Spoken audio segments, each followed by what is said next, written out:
What's up, Trio Tribe? We had it. It's Valentine's Day. We had a very big tournament happening. We had the we had the Bandai. Oh my god.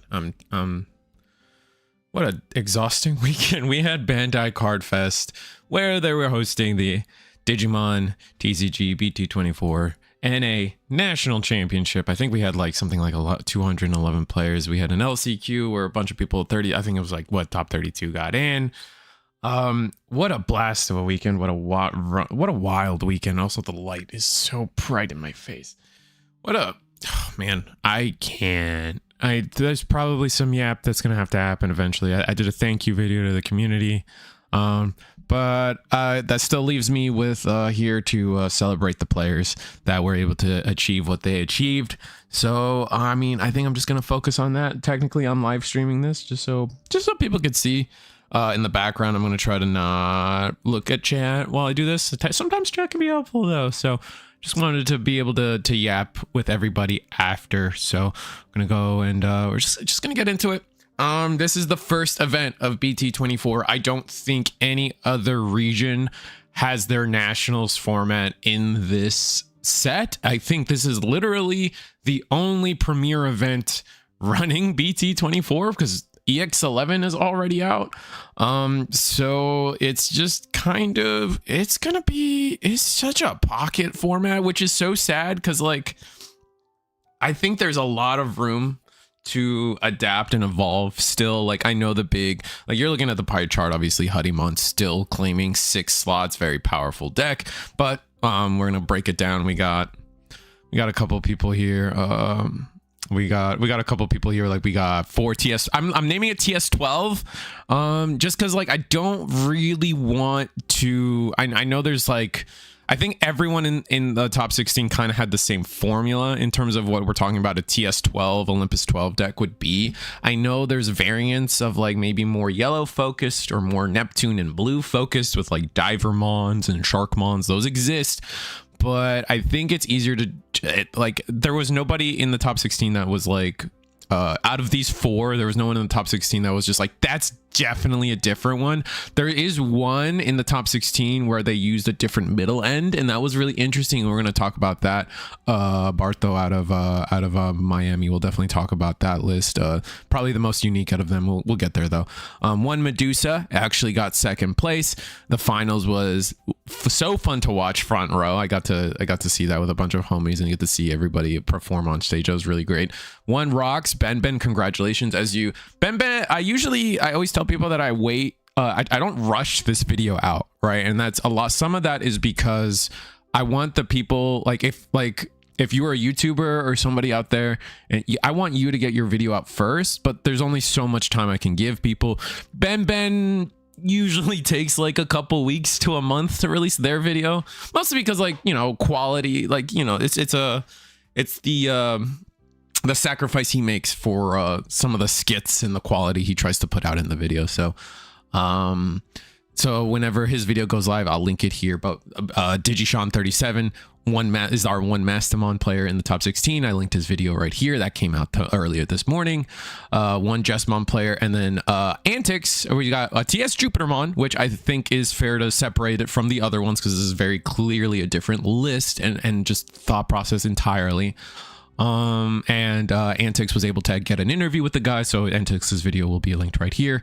One Dioboromon player, again, Antics was able to get an interview with the Dioboromon player, so their video linked to go. And as always, if you guys are making your own videos for your own list, I will gladly try to add the links when I can. If I remember, I'm a lazy human being. I'm the laziest YouTuber in Orlando.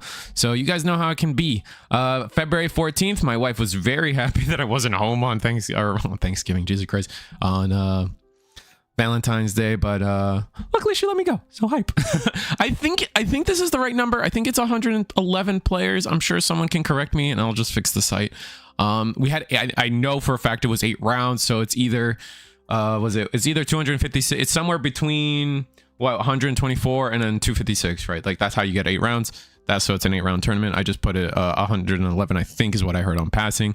And then here our player names as I break them down. Like I said, Uncle Ben Goblin is our champion with TS Oki Scrolls. Oki Scrolls was like the one Medusamon, especially coming out of, I mean, we'll talk about this more, but like you could watch who doesn't watch the East videos where Medusamon was clapping kids. So we were probably, a lot of people were probably expecting more of a representation. Oki Scrolls showing off why the deck is doing well in Asia, but also maybe the NA scene, that those videos and that stuff gave the NA scene time to prepare, and so Medusamon couldn't perform as strongly as it could potentially could have in a more blind format. And then a lot of Hudimon, Boy Wonder, PP Tiny, DigiShun 37, we talked about that. Shark Flynn is definitely named Night Turtle on Jesmon. Nick Hutchins, Bartolom. I can't not say Bartolomeo just because like I'm so One Piece brained, and I know their nickname is Barto, so we're just gonna go with Barto. Barto. Nikesh 1992, definitely talked about the most season 1 character, very funny to me. Zeus, I love this username for Jupitermon, amazing, some very deep Greek Roman mythology there. I love that. Bobby Lau on Diaboro, Joe C and Sam rounding up the top and the bottom end. So we're gonna go ahead and start yapping about the list as we go forward. But yeah, this here should be, if I have all my ducks in a row, this should be top 16 Sam's list. Yeah, looks like I have no reason to believe it's not. It's Hudimon. I think a lot of people nowadays are kind of discussing with themselves whether I'm going to be on full. I think the wording most people are on is either full loop or control.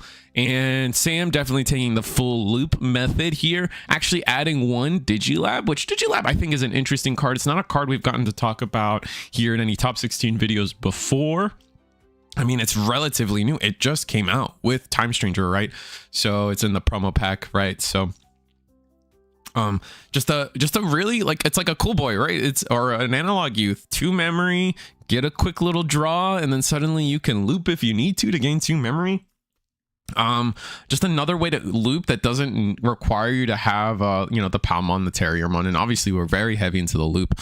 I'm surprised no Ukamon. That would be the one thing I always talk about when it comes to these loop decks. I think Ukamon, that early check with Ukamon can really accelerate you in a way that keeps the game comfortable for you. But other than that, you know, top 16 we are playing the Paildramons. Paildramon's just the best one. Just my only concern with Paildramon is always that, like, you have to see Seadramon.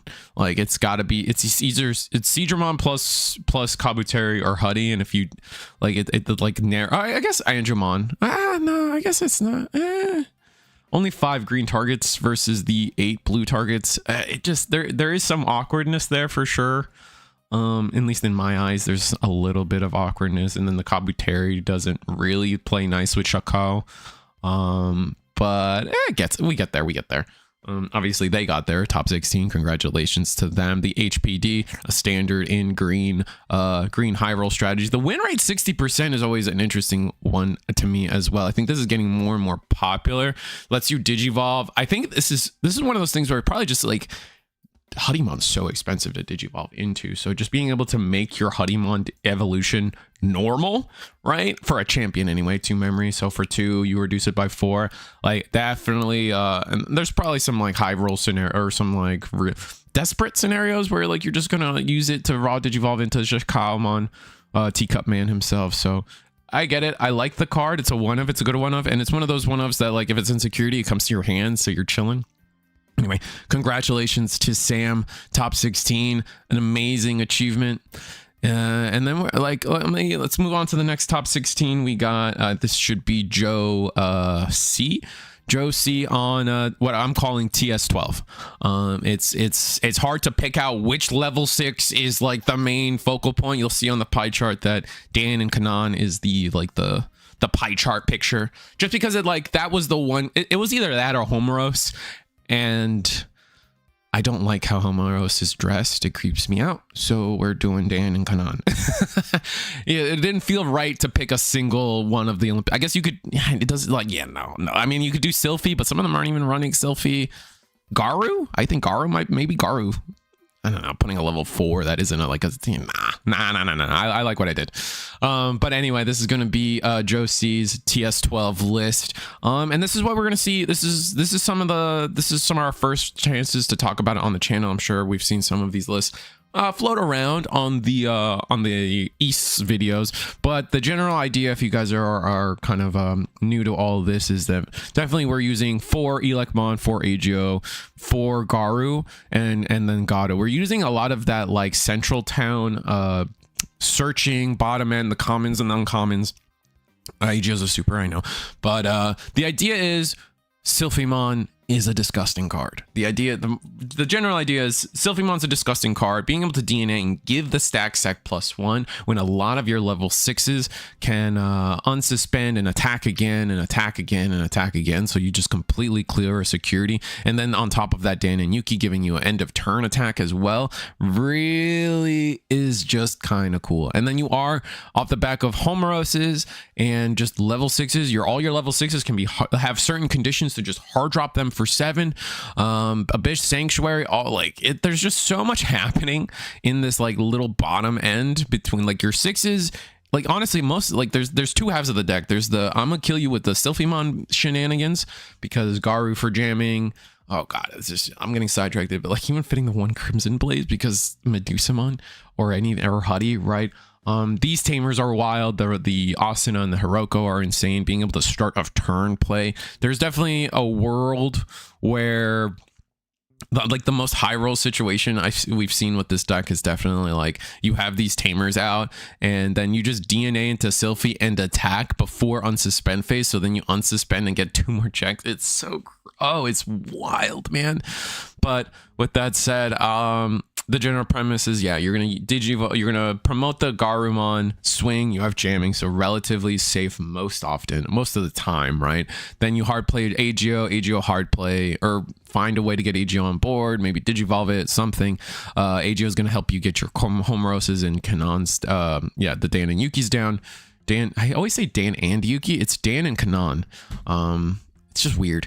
Or any of these tamers down. These being able to re-loop a lot of these on play when digivolvings is disgusting. We even have time to fit 1 Were Garu. I guess this is just that's the most interesting thing to me. Just maybe a way to I guess maybe as a way, like just like a backup 5. So maybe like if you're just desperate, you at least have something. That's really curious. I would love to know the logic in there. And then like Dan and Yuki plus like in between theater that like just gets kind of gross sometimes. Like there are dream world scenarios with this tamer where like you're at 0, you play an in between theater, search a card, and then end of turn tap Dan and Kanon, play another in between theater. Like that is gross. Of course, Abyss Sanctuary kind of fills in that slot as well. Abyss Sanctuary allowing you to play your 6s or anything really for free. The Gatomon is always a great card because it does force the DNA on play, so you can try to get some end of turn value there as well. It's just good stuff. Anyway, we're gonna move on to gonna move on to Night Turtle. Night Turtle definitely I have the ooh. Do I have them mixed up? Let's see. I might have some of my lists mixed up. Let's see. This is gonna be Bob. Yeah. Okay. So Josie Sam. Okay. Bobby Lau on the Diaboro list. I know Diaboro, just another deck that got support in 24, right? The X line really excites people, right? Like, I mean, Bob in their interview video, you see that they love the hell out of the Diaboro X anybody, because they say it's the best card in the deck, and you're only not running 4 because it is kind of bricky since it is an X, but like the Caramon by itself as well for a common just that early token, when moving, get a token, opens up the deck. Disgusting. Like I'm talking like remember when Puppets was like a bad deck, right? And then they got that promo Shushumon that says when digivolving on play make a token.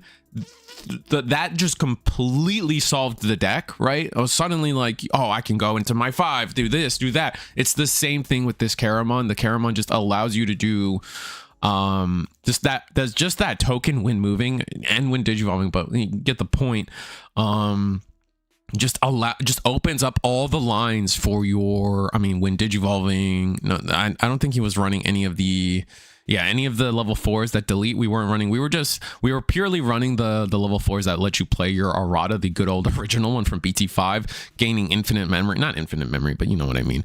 And then I think it's this one. Yes, it's the level 5s that say, hey, delete a token, make it digivolve into Dioboro, and then you're off to the races from there. If you can get into Dioboro X anybody, even better. Armageddon just turns off level 7s, which is a real thing to worry about. Like when you're thinking about, obviously Huddy doesn't care, Olympus 12s don't care, but yeah, like they even said in the video, like go watch the video, they even said in the video, like they just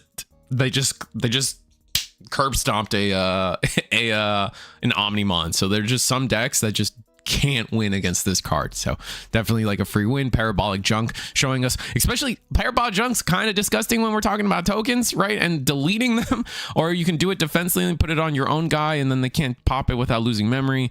Definitely as we go forward, Parabolic Junk and black decks being able to delete your own tokens is kind of wild. Defense training, because you need to find, I imagine you just want to be able to pick up erratas and Parabolic Junks, and then black memory boosts, consistency pieces. It's a combo deck. There are specific lines you do want to be seeing very consistently, so just almost nearly maxing out on all of your consistency pieces makes a lot of sense. So congratulations to Bobby Lau for that.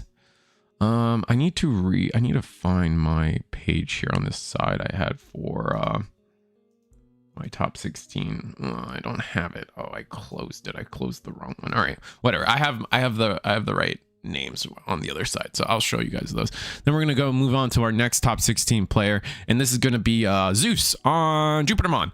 This is a deck that I have fallen in love with. This has been my deck since BT24 has come out. I've been testing and changing and manipulating and changing and testing, and it's cool to see that some of their logic has I've kind of deduced. It's you ever make a deck and like suddenly someone tops with it, and like you see that like you concluded a lot of the same things that a top 16 player has. That's how I feel right now. This is just like, the more I play this deck, the more I find myself using less and less of the promos, right? And we're seeing that here. A lot of the decisions they make is kind of where I'm at. A couple ratios here and there, but like it's really cool to see. The main thing I think that they discovered was just being able to sit on Venusmon solves a lot of matchups. Like if you can just either hard play this thing down, digivolve it down, like the being able to decode out an Aegiomon and then use it as protection for Venusmon can just be disgusting. Or your opponent leaves the empty bodies themselves, disgusting. There's so many against Medusamon. You would be surprised how powerful it is to just stun their tamers. They got nothing on the board, but you just stun their tamers. So many of their, because none of the Digimon have Blitz, so many of their lines without the Owens forcing the attack, they just suddenly like it falls apart a little. Not falls apart, but like it's a huge, you kneecap them. So there's that. Obviously the Venusmon Floodgate is an interesting card. I haven't had a love for this thing yet, but I just need to play test it more. I think I need to just sit down and actually just, like something I do when I want to learn a deck is if someone top 16 with it, I just run the same list and just run reps on that list, understand why we are where we are and why it did well. And then if I want to change something, that's fine. But with the understanding that this is a top 16 list, this should work. I'm the problem if it's not working, right? I think that's one way that I think I always tell chat that like net decking is a good thing, right? So anyway, congrats to Zeus. Again, I love the name to go with Jupitermon. Just you can't, if it's a Roman, is it Greek? We don't know. But anyway, we're gonna go ahead and talk about, I think this is the next one up. This is gonna be season 1 characters Huddymon. And actually this is an interesting thing here. I think it's fair to say we are on the Sumimon instead of Yoko, and then this is what a lot of people call full loop, right? But I think the interesting take here is that they're on Cyberspace Eden. Not a card we see too often, but while you have no face-up cards, you can ignore this card's color requirements. All of your Digimon with CS trait get 2K, which that really matters in a world of everyone trying to run Crimson Blaze or Ruin Mode or trying to just mass board wipe as much as we can. We're looking at things like Red, where they're very DP dependent on their deletions. Also, Honeyman very countering Honeyman in terms of like, I don't want to say countering Honeyman, but like obviously Honeyman is DP based, right? In terms of most of their removals. So if you can like just squeak an extra 1k so it takes them a little longer to try to DP minus your guys, kind of nasty. So yeah, no, this is Honeyman. It's full loop. We got a ban list in March to be announced. Like I think it's either just before Worlds or just after Worlds it gets announced, and then it's legal in April.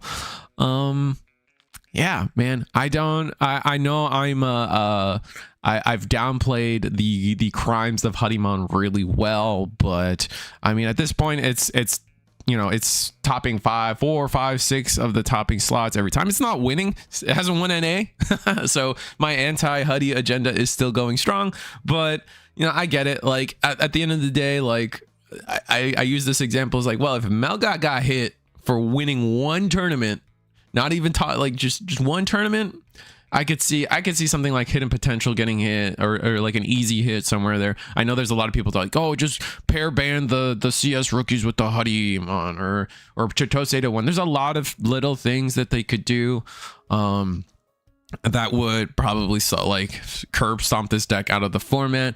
We'll see. The one I'll never agree with, I just don't see them hitting the secret rare. Hitting a secret rare just does not feel like in the cards. A card has to be as bad as Apocalypse for a secret rare to get hit, and it's just I don't think we're there, right? And then we're gonna move on to the next of the top 16. We're gonna go Nikesh. We're gonna go Nikesh. Oh wait, this is Bartos. This is top 16 Barto. Yeah. So we're gonna go. Oh, I'm all over the place with this video. Oh, we should not have ran it live. Oh dear.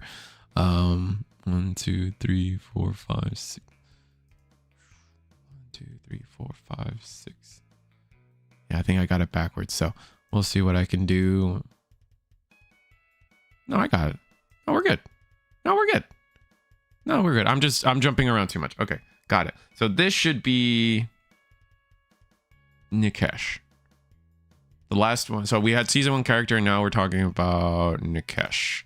And this is Nikesh's list. Return of the win rate 60%. Also on full loop. It seems like a lot of people are kind of just like, you see in some interviews and some videos here where people are saying that like defense is not the play this format. It's all about aggression. That's why full loop, I guess we're seeing that's why full loop is just kind of purely kind of taking over in most scenarios here. So that'll be interesting to see going forward. We'll have to see where we're at going forward. But like win rate 60%, Kurumi, Detective Agency. We got the full loop. We got 5 loopers, and then on top of that we have, I think it's Erica, Chitose, and just no options, just pure aggression. Yeah. I'm just gonna go ahead and move on to this is gonna be Barto's top 16 Barto on a very unique list of Olympus 12. And I say that because this is the list that made me have to realize that, like, you know what, we can't put Sylphimon as the pie chart card because there are no Sylphimons in here. We are very much Minervamon was the key piece of this build, and then like you can see here in the level 5s, we're playing Locomon on play. When digivolving, real top 3 cards of your deck. You may play 1 5-cost or lower machine, Cybercore TS. So yeah, it's got collision. It's got inheritable collision, which could be really relevant. You're just going wide. Yeah, I mean, you can you just imagine and then this Blimpmon's the searcher on top of that, which is insanely amazing. Blinchmon's a searcher. Like, what is when any of your Digimon they don't leave? Can't you go wide with this guy? No, you can't go wide with this guy. But it's just a collision, piercing. All right, so you have, oh my god, there's just so many lines of play that these 2 cards bring you that the other Olympus 12 decks weren't doing. Right, maxing out on these options is crazy strong. Just the focus, you can see the focus, right? The focus was we are just going to go wide, and we are going to go wide and fast. And we need cards in hand to do that. So that's why you're seeing like 4 in between theaters for the Dan and Yukis. You're seeing 4 of this option, so you just have more things, just again more things to play. Blocker alliance, if you're as wide as possible, there's just no way you're, unless you're looking at like something like Megidramon board wiping, like delete all Digimon. It's just not gonna be, it's just crazy. And then 4 maxing out on Homoroses, because Minerva can just go like I've done it before where it's like, when Digivolving, all right, when Digivolving, play Homoros. Okay, hard play a Homoros. Now you're at 5. Okay, I'm gonna tap this Homoros, activate Minerva, play a 3rd Homoros, or just go disgustingly wide. Just maxing out and getting cards to hand and then vomiting them on the board. It's like really cool list. No one saw it coming. I think this is probably the most unique list in the top in terms of Olympus 12. I think this is the one that no one was thinking about, and it showed up, man. Amazing achievement, top 16. Like being able to say, like, can we talk about how like being able to say that like not only did you qualify for this event through LCQ or through a tournament, but then to turn around and get top 16 as well. Like you were just one of the top 16 players in the nation right now, or like not nation, region. So congrats, man. That's a crazy achievement. And with a deck that only you believed, like a deck no one really else saw coming, like that is not easy to do. Mad respect to somebody like this. Like it's crazy. It's so easy. Like, cause like I think everyone in chat can understand. It's like, it's so easy to be like, Sylphimon's busted. And then to turn around and be like, Locomon though. You know what I mean? Like, oh, what a cool, this is a cool list. So I can't express and the hard work and just like the skill that this player showed. Like, I mean, it's just awesome. Like you what's the word? What am I looking? You should have your head high, right? Stand tall, head high. Like you've achieved something and you should be proud of it. Then our next list is going to be, it should be Nick Hudgens' list, if I'm not mistaken. All right, Nick Hudgens' list. And actually, a little bit of the options are coming back, but this is still, I would still consider this full loop. Oh, no, wait, no. Oh, it's like a hybrid. Oh, I was going to say no Ryuji, but then I saw the Ryuji, so, oh, okay. So we are on a good amount of the options. No Digilab, which is, I think, interesting. No Digilab, but we got Welcome Palm, Ice Archery, Comet Hammer. Makes sense. Like I said, Ice Archery is still a really good card, and like I said, being able to stun Tamers just like really solves a lot of, not a lot, but like a good amount of matchups, I would say. Again, like I never realized how powerful just stunning the Owens can be against Medusamon. Again, Medusamon definitely, I would say, I think it's safe to say going into this format, the boogeyman was like Huddy and Owen, right? Or Medusa. Just because if you watch all the East videos, like he's got it at the top of the pie chart. It's Haddymon and Medusamon, 10 out of 10 local wins or something like that. So definitely just like, it's surprising how much you can just shut them down. Just shutting down Tamers from suspending is disgusting. So again, still looks like we still have a lot of the bones of, you know, full loop. Like there's the Patamon, we have the Searching, we have the Gatsumon, we got the Wormmon. Like the level 4s pretty much all stay the same. No one's actually trying to tech in a random Golemon, or we did see some of the Kabuteri, but no Golemon, no Kabuteri in this list. Just you know, the standard 4 Ankyla, Angia, Seadra, Huddy. Cutting back on the Pyodramon, so like again, it's like a hybrid, so we had to cut some Pyodramons from the other list to fit in the Ryujis and the Ice Archeries, the CS delays, right? So no, interesting list. Thank you, Nikesh, for that. And then we're gonna talk about, it should be Night Turtle's list. Night Turtle, it's Genku. It's Jessamon Genku. Really good. Busted deck, still strong. Being able to just say, it's like, I mean, at this day and age, like obviously, like you have to, your deck has to know how to beat it, or they have to just not see a crazy combo turn 2. But just being able to say, all my Digimon are immune, deal with it. I'm also red, so I have Crimson Blaze, which is an amazing answer into a lot of the things going around right now. So still good. It hasn't really changed going into BT24, but Night Turtle definitely, as a successful player, just sat down, played something that they were comfortable with, and it paid off, right? Getting top 16, I believe top 16. Oh no, top 8. So we actually just broke into the top 8s here. So Night Turtle getting top 8. with Jesmon, still proving that I have a right to still be afraid of this deck as every time I go into locals. And no, congrats. I could talk about the little ratios, but I think we've talked about Jesmon a lot. And I guess I could talk about little, like, for me, the option package has always been kind of strange. Oh wait, we're actually on both Awakens. I feel like a lot of Jesmon lists don't play both. Usually it's just CL Awaken, but we're also playing Sistermon Blanc Awaken, and that matters in a deck like this because of the names, right? Jesmon can only play based on, like, if it's a name you don't have already. So Sister, or CL Blanc, Awaken CL, the token. So now giving yourself more names just helps. And this is the one I believe that recovers, and then actually on dilution does something. So somehow I mean, you're getting blockers, so you could block, and then just start looping some stuff, right? So I do like to see that.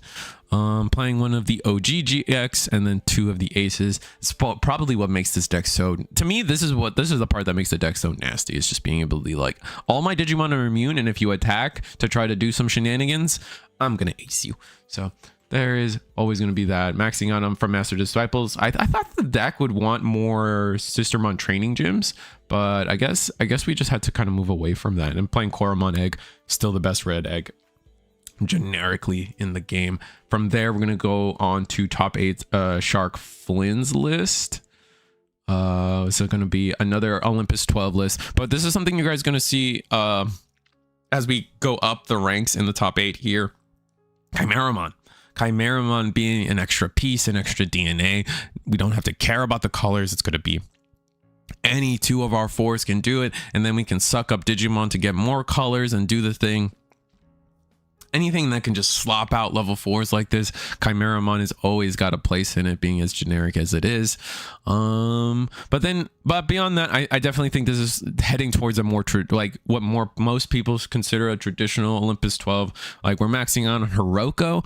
No Asunas, which I think is interesting, but I kind of like having a mix personally. But I mean, there is something to be said about if you focus solely on one. The Hirokos can play Hirokos, right? And Asuna is a little more awkward because it's hard for you to want to discard an Asuna just so you can play the Asuna later. So I kind of get why, if you were going to pick one to max out, Hiroko would be the one. We're going to play the one. We're going to actually on... This is actually in terms of level 6 lineup, this is probably the most, and level 4, this is probably a pretty unique lineup of 6s and to like 4s, right? We have the Cyclomons, Raid Rush, million different ways to play this guy. So getting Rush, swinging, raiding, like this card is this card's so disgusting. Like, there's a reason why Medusamon's playing it. There's a reason why you play it in Huddy, or excuse me, TS. And then just a unique a slightly more unique lineup of those 6s actually on the Jupiter and actually on the AGO Chus as well. So it's just a curious, this is like, huh. Yeah, no, this is just a really pretty, I'm actually like about it, because I'm like, man, this is actually a pretty no, you know what I'm saying? No, I guess just seeing Jupiter and actually adding the Venus has got me tripped up. But no, I mean, Floodgates are good. I think this card's awesome. I love this card. AGO Chus is a great card if you're at 0 security. So like, kind of like being able to do both the Olympus 12, like kind of Mega Zooey style, Sylphimon style, but then like kind of being able to pivot into a Jupitermon style if that's just what you draw. We got only one Dan and Yuki, which is interesting, I guess, because we are on the Sunamon egg. So yeah, that comes down to like, yeah, there's just like this weird hybrid of Jupiter plus Olympus 12. That's really cool. Oh, that's a really interesting way to handle this list. I do like it. Yeah, maybe I should have marked it as something slightly different, but it's so, like, I don't know. Like, one of my problems this weekend going up to people and asking them what they played, they'd always be like, I played TS. Great, brother. Like, what? Like, as if playing TS doesn't mean like 6 different decks.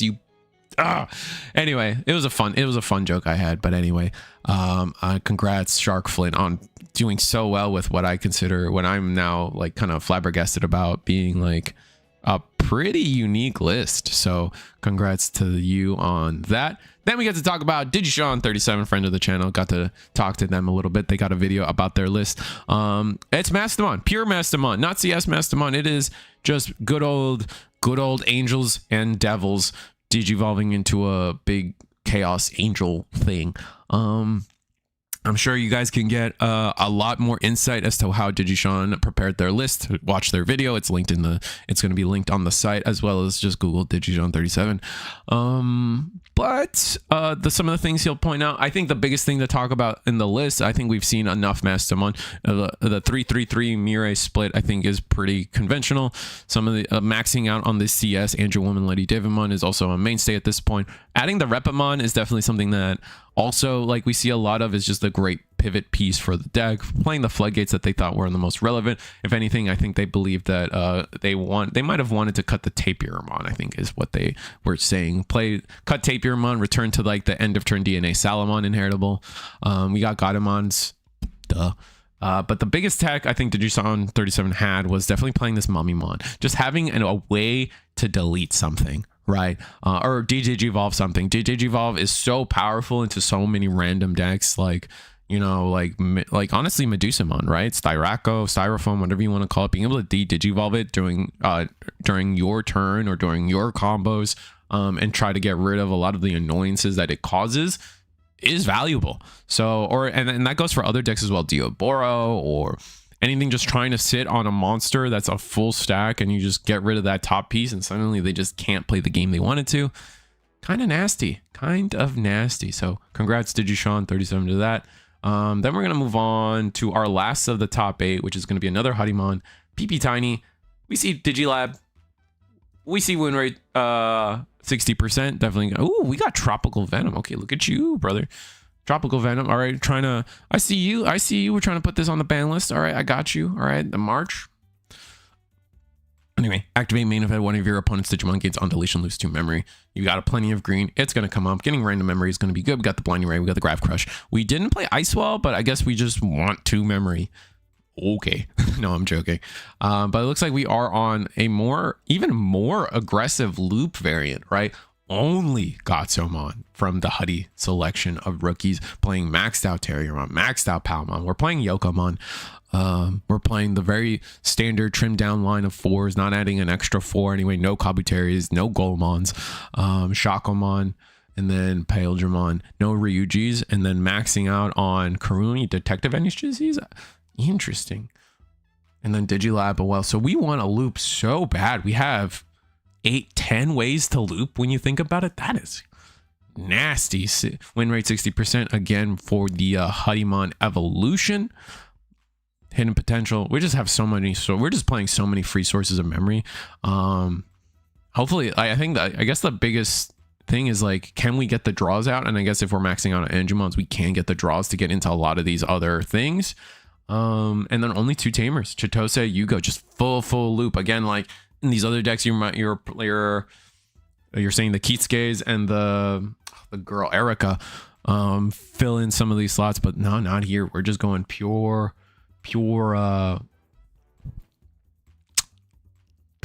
just DNA kill you. That's crazy. That's strong. No, congrats PP Tiny on that. And then we're going to talk about our top. We're going to start our top 4 with 4th place. This is going to be 4th place, Boy Wonder. They actually had to play out for 3rd place to see who could get invited to Japan. It's going to be another Hudimon, except we are playing the Mirai and the Kitsuke's. Again, we're just seeing full loop. No shenanigans, just playing full loop, full gas, full power all the time. We're seeing Blinding Ray, Hidden Potential, win rate 60%. We're even trimmed down on a lot of the options. It is pure consistency, pure Huddy, pure CS, just go at it. And then we actually add the Mirais for some draw. Kitsuke's just because we can. Yugo, Chitose being the main option. So pure, like I've said it before and a couple of the deck lists now, it's definitely a consensus that a lot of the players have made at the tournament was the solution is just to go fast, be aggressive. Defensive decks are just not going to be that well. I guess the best defensive deck we have gone through right now was what? Jupiter, or not Jupiter. I guess Jupiter is kind of defensive, but mostly like Jesmon. Jesmon's like I guess Diaboro, but even the Diaboro player was like, nah, I'm aggro. I'm playing the Rush Diaboromon or the Rush Kurosarimon. It's just all gas all the time. And now we're going to talk about our top 3. We got Ben. Surely there's a video coming. Ben just takes a little bit. I try to wait for people, but I'm already hovering. Congrats, Ben, going to Japan. Top 3. He's really excited. He's really glad to see their success and their trip, their ride up, right? Like, it's gonna be fun to see a YouTube, like sending another YouTuber, because now it's like what, Donkey Nog and Ben sending 2 YouTubers over is gonna be really fun. I think that maybe there's one more. I don't know. I could be forgetting people. But that being said, I think the big talk of the day, they're on rocks, but the big talk about what Ben brought to the table was bringing over the Justimon Blitz Arm. We saw Justimon Blitz Arm, the CS1 from BT23, get some use in CS and Harimon, just as like a side piece, a tech piece, but bringing it here to rocks. It's a black card, digivolves for 3 on any black level 5, so why not on play, when digivolving, when attacking, by trashing 1 option card in the battle area, delete one of your opponent's Digimon with the lowest play cost. And in a world where CS is trying to play delay options and people are trying to play emblems and boosts and trainings, get that junk out of here, right? And you get to delete one of your, I can imagine just like the bullying with this card sometimes, just like, oh, I'm gonna delete your boost and your Digimon. Like, Jesus Christ. Or like, obviously, like we can delete our own scramble, our own defense training, our own emblems if we don't need it. So it's not like a completely like dependent on what your opponent is doing card. So I love to see that. And then all turns when an option card in the battle areas are trashed, this Digimon unsuspends, then your opponent's Digimons don't affect this Digimon for the turn. So that includes when your opponent, it's an all turns effect, and that includes when your opponent activates their that includes when your opponent activates their delays as well. So there are definitely scenarios where your opponent is going to trash for a boost. And oh, by the way, unsuspend, blocker, immune. But no, it's a cool card. It's a one of, definitely something that helped flavor out, because I think one of the weakest parts of rocks is definitely like their level 6. They just don't have an identity in their level 6 lineup, and you're seeing that here, right? You're seeing a Blastmon. It's a good card, right? But like, just doesn't always fit in rocks. And then we got Pyramidi. It's probably, I think this is the best Pyramid. I think in EX11 things change up a lot. I think we're actually going to run the new Pyramidi, and then I think we find room for the new Sunrisa. Oh, the Icemon, this is the first time we get to talk about the Icemon. Just being immune to Digivolve is definitely an important piece. Also blocker inheritable. I've talked before about how this deck just struggles. It's so defensive in terms of like their Digimon don't get removed, but then like they don't have blocker, so you're just like on this big body, and it's like, okay, I don't care, swing security. So getting the blocker, Kongu to stop, Kongu to stop Harimon loops, and Jesmons, and Diaboro gets around this. There's a quite a good board of like low body attackers, right? That this is just going to stop, which is really good. Black memory boost, defense training, scrambles, gravel hearts. You just have to kind of play it, and then we're on 4 of the memory setter close, which I still think is the best one. So I'm glad that Ben and his top 3 abilities have acknowledged that part of my brain. And then playing a couple of the EX10 ones, just being able to loop into other closes is probably gives you the more, and then you don't like, just probably gives you more flexibility, and so, especially since it's start of main phase. Oh, no, never mind. You can't get the start turn. But it's like switching into the other close, which tends to be a little better, or in return going or playing a Sunrisa, or just like leaving it on board and getting a memory, like, and just acting as a promo. It's just probably where we want to be. So congrats to them. Then we're going to talk about second place, the finals. We got to watch it. It's the boogeyman going into the format, into this world we're in, and it's going to be Medusamon, Sirocco, Styrofoam, Owen Dreadnought. This is the first time I get to talk about Medusamon list, but like, this deck is strong, it's powerful, it's going to make tokens, it's going to blow them up. The coolest thing we got to see in finals, though, was definitely, and I don't know much about Medusamon. We haven't gotten to talk about it a lot, but 3 Ukos make sense. Playing our collection of Eliza, our favorite Elizamons. We're playing the blocker, Dimetramon, which I think is very underrated, especially when your inheritables let you play 5Ks or lower. right? So just random blockers, and also random blockers that like you can just bounce yourself if they try to threaten something. So like you just have like potentially this blocker that can come on the board and block an attack, which is nasty. I don't understand the Pieldramon. I'm sure someone can probably explain it to me. I guess just like the other Lamiamon isn't good. Also Sec +1 in Herald might come up. But we don't have a purple for DNA, and it also evils for 4. So I'm sure, I mean, it's a Dragonkin, so I'm sure there's some cheeky shenanigans that can happen. I'm not aware of them. And then Cyberdramon has a great way. As a Cyberdramon is another way to get the trashing the security, which is why we're not on the old Lamiamon. Like clearly the goal is I want to be able to trash your security during my line so I can do the things I want to do and wait for the last possible moment to attack. I don't want to have to attack and then trash your security, right? And during that attack, right? So I want to be able to just Digivolve, do my thing, and then attack using my Owens and stuff, which is why I'm talking about how stunning these Owens is such a Achilles heel of the deck right now. But the coolest piece of all of this is going to be this War Greymon from BT21. It is part of the original Owen support. When this card would be played, reduce the play cost by 2 for each of your opponent's Digimon. Just randomly, people will go wide, especially in this world of Minervamon and Homeroses. People are just going wide really crazy, really fast. And suddenly it's like, oh, hey, play this guy. It's got raid, rush, blocker. When any of your opponent's Digimon are deleted, this Digimon may unsuspend. So you just sit down and swing into 2 things, call it a day. It's a nasty card. It's a strong card. I really liked it. It was a really cool innovation by them, I think. I don't know if that's something that came out of Japan or something, but this is the first time I saw it. And granted, 24 is still new. So Scramble, Crimson Blaze, Red Dex. It's a good card. So congrats on Oki Scrolls. And then we're going to talk about our champion, Uncle Ben, Uncle Goblin. Yeah, TS 24, helping my anti-Huddymon agenda in and saying, hey, there's new kids on the block. Our NA champion, first place. It's Huddymon. It is it's Olympus 12.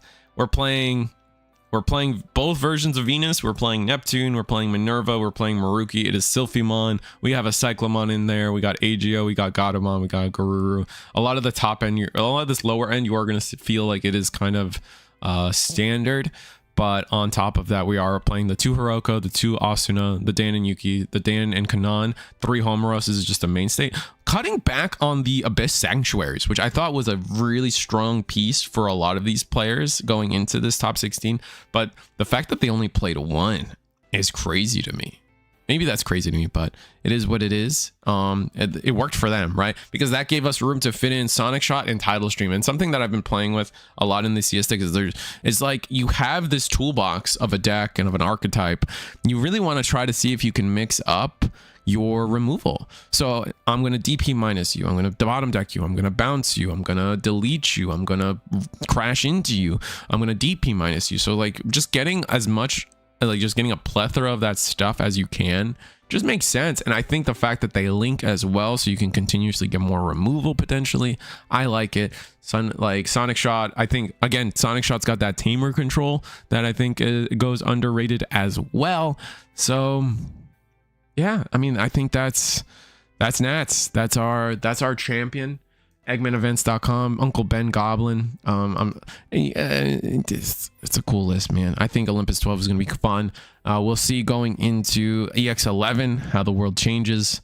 I have a thank you video out to the community about how fun Cardfest was for me personally and what you guys did for me. So thank you. I'll say it here. Thank you, Card. Thank you for still playing Digimon. Obviously, these players, awesome. And y'all did great. It was cool. It was a great showing. There was a little bit of drop spaghetti in the finals, but I think at the end of the day, when you got sound canceling headphones and judges in your ear and production in your ear and lights and camera and a million sweaty nerds watching, spaghetti gets dropped, man. And it's easy to criticize from the stands or from home on a YouTube video, but That's nothing. No one, only you have gotten to experience what it was like to be a top 2 player at Nats. So, and that goes for both our top 2 players, right? That's just an open statement. But that being said, like, share, subscribe. I'm gonna end the video. I'm gonna stop recording, and yeah, see you guys for the next one. Digimon's alive, man. Ugh. All right. I can look at chat. Was that fun? Was that worth doing it live for you guys? I maybe I should have looked over to chat a little more, but yeah, we run it. We run it live, you know. let it ride, you know. Let me see. There's a lot of chat. Mastem on top 8. Yep. BT 24 is gonna be 25 is gonna be great. Are you doing the video now for top 16 Nats? Yes, that's what I was doing. What's up, Roque? I really wish they would have given Sylphie other than battle, unlike the Shakao fumble. I think Sylphimon's. I think the thing that makes Sylphimon busted is the fact that the stack gains the one plus 1 sec. If Sylphimon was just like, it was like innate sec plus 1, I don't think it'd be as bad at all. Like, I think that would balance the card enough and still play. Oh, Night Turtle was in chat. The only interesting thing is the Blanc awakened. Oh, and I got there without reading chat. What's up? Is this first place? No, probably not. In most of my games, I force people to chew through 9 security. Oh, right, because she keeps healing you. Oh, that's busted. That's pretty strong. Damn. Against the whiteboard like Jesmon. Oh, that's so ignorant. Oh, and then the other CL also goes up there too. So then you're just like finding 2 ways to. You're mean. That is mean.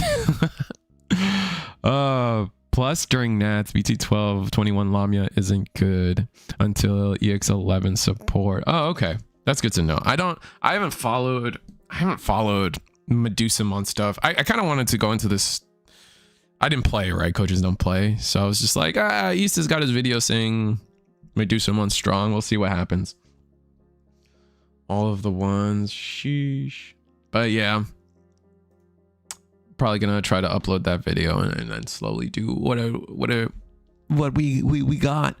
But how's everybody? How's chat? How's everybody? I've been exhausted. Holy have I been exhausted. I actually might get a drink. I'm sitting here thirsty and drinkless, so I might grab a drink. But yeah, let me start uploading that video. I think that's fine.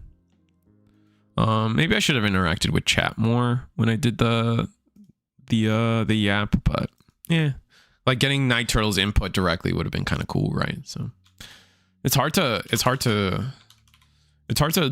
I'm already a distracted person, so then like to distract myself with chat on top of like trying to like, it's a video, oof, is quite difficult. But anyway, if anyone out there is listening and has their own video, I definitely do mean it when I say like link me that. I will put it up for you.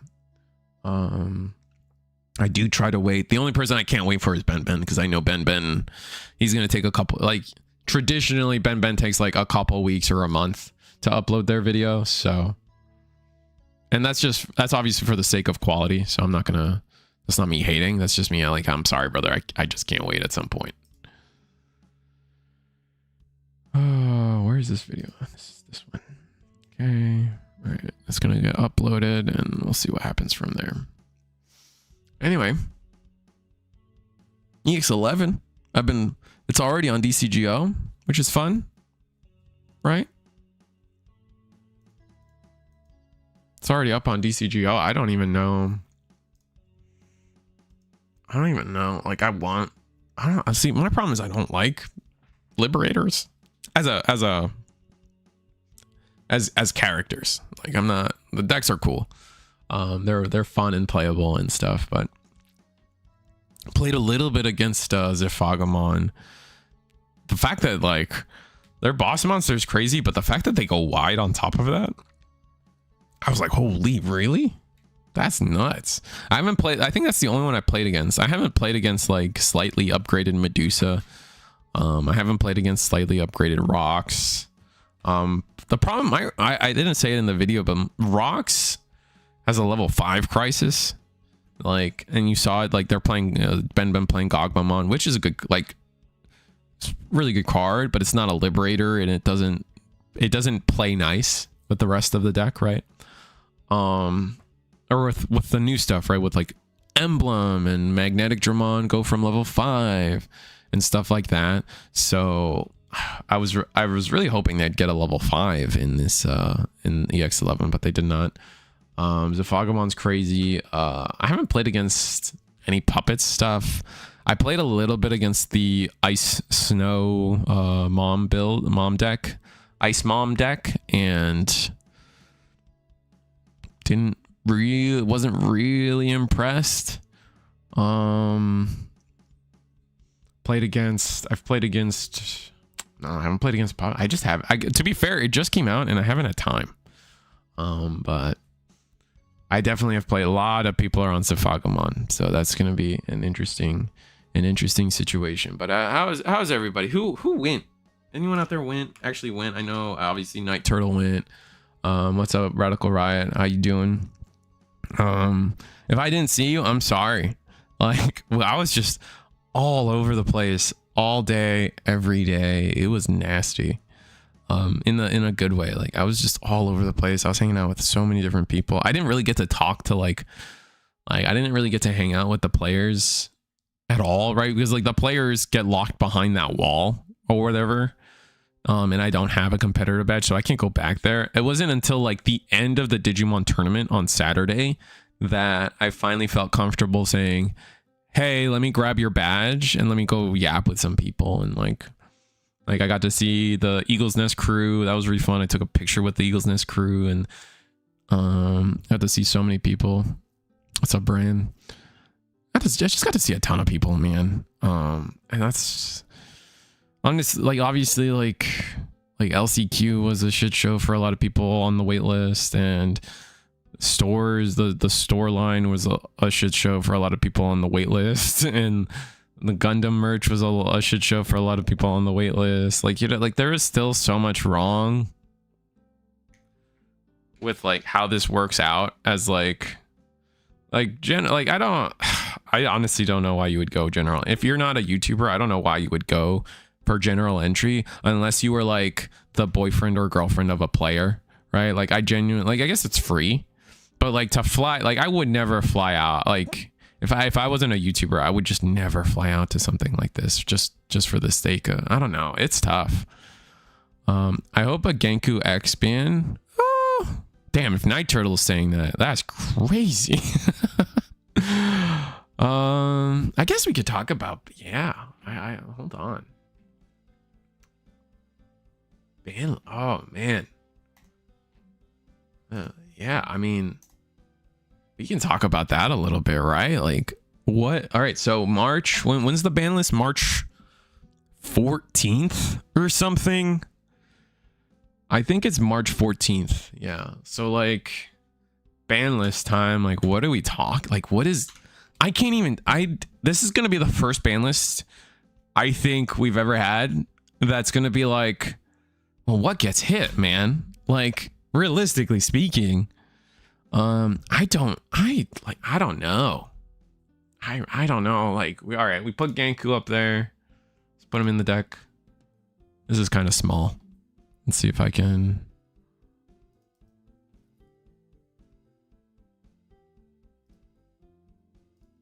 All right, this is still so small. All right, we put Genku X on there. I could see that. But like putting it at 1, is that right? Is that fair? Is that enough? Like, I don't know. I guess putting it at 1, if you put it at 1, it's just like not gonna be consistent at all. So that makes sense. I just don't see them hitting anything TS, right? I don't think this searches TS well. It does not. I don't think, man, I don't know. What would you hit in TS? Like, you could hit Sylphie, I guess.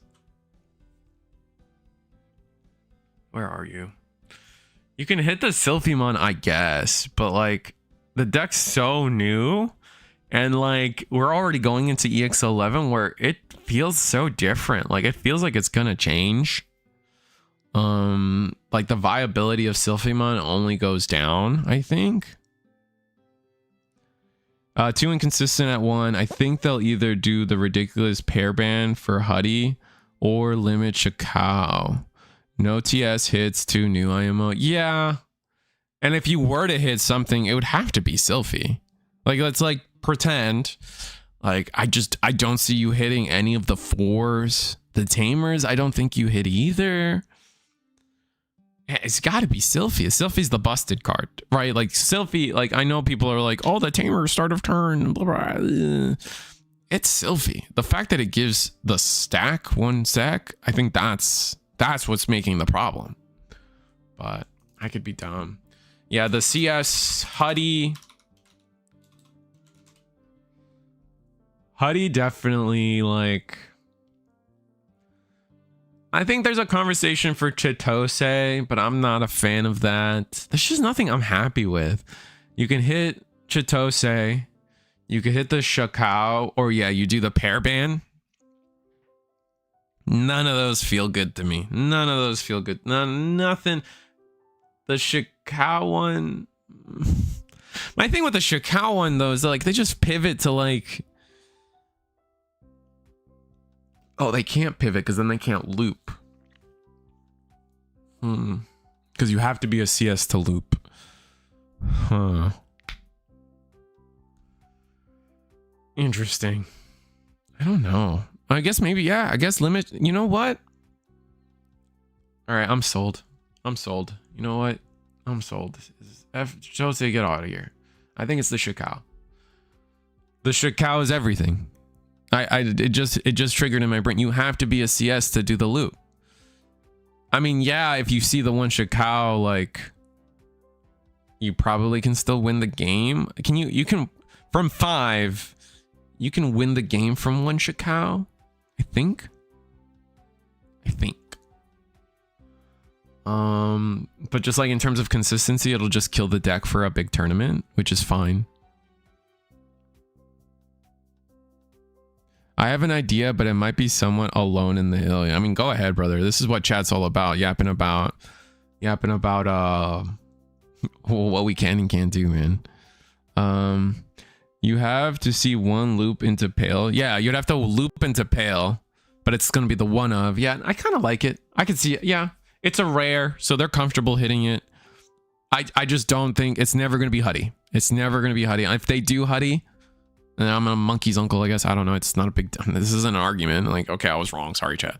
But I think this because when I think of a band list, I'm also like, what would Bandai do, right? Like, what is a Bandai hit? And I think I like it. Pair band TS Terrier Huddy. Oh, I don't think that was crazy. Oh wait, pair band the Terrier. Okay. Pair ban the rookies with Huddy. I think that's what most people are talking. Or is it with Shakao? Are people talking about? No, I think most people are saying you pair ban the rookies with Huddy, and I think that's a normal take. I don't hate it, but like, I guess the big concern about that take right now for me is like they have Digilab, right? And so they can potentially do it anyway. And like Digilab's just a consistency piece. It's just for 2 and then it pays for itself. So like probably fine. Just maxing, like going up on Digilabs or something if you want to continue the loop. And then it's a draw piece. So it's like, it's basically you pay 2 to draw cards, just like, and then pay it back. Like it's not bad.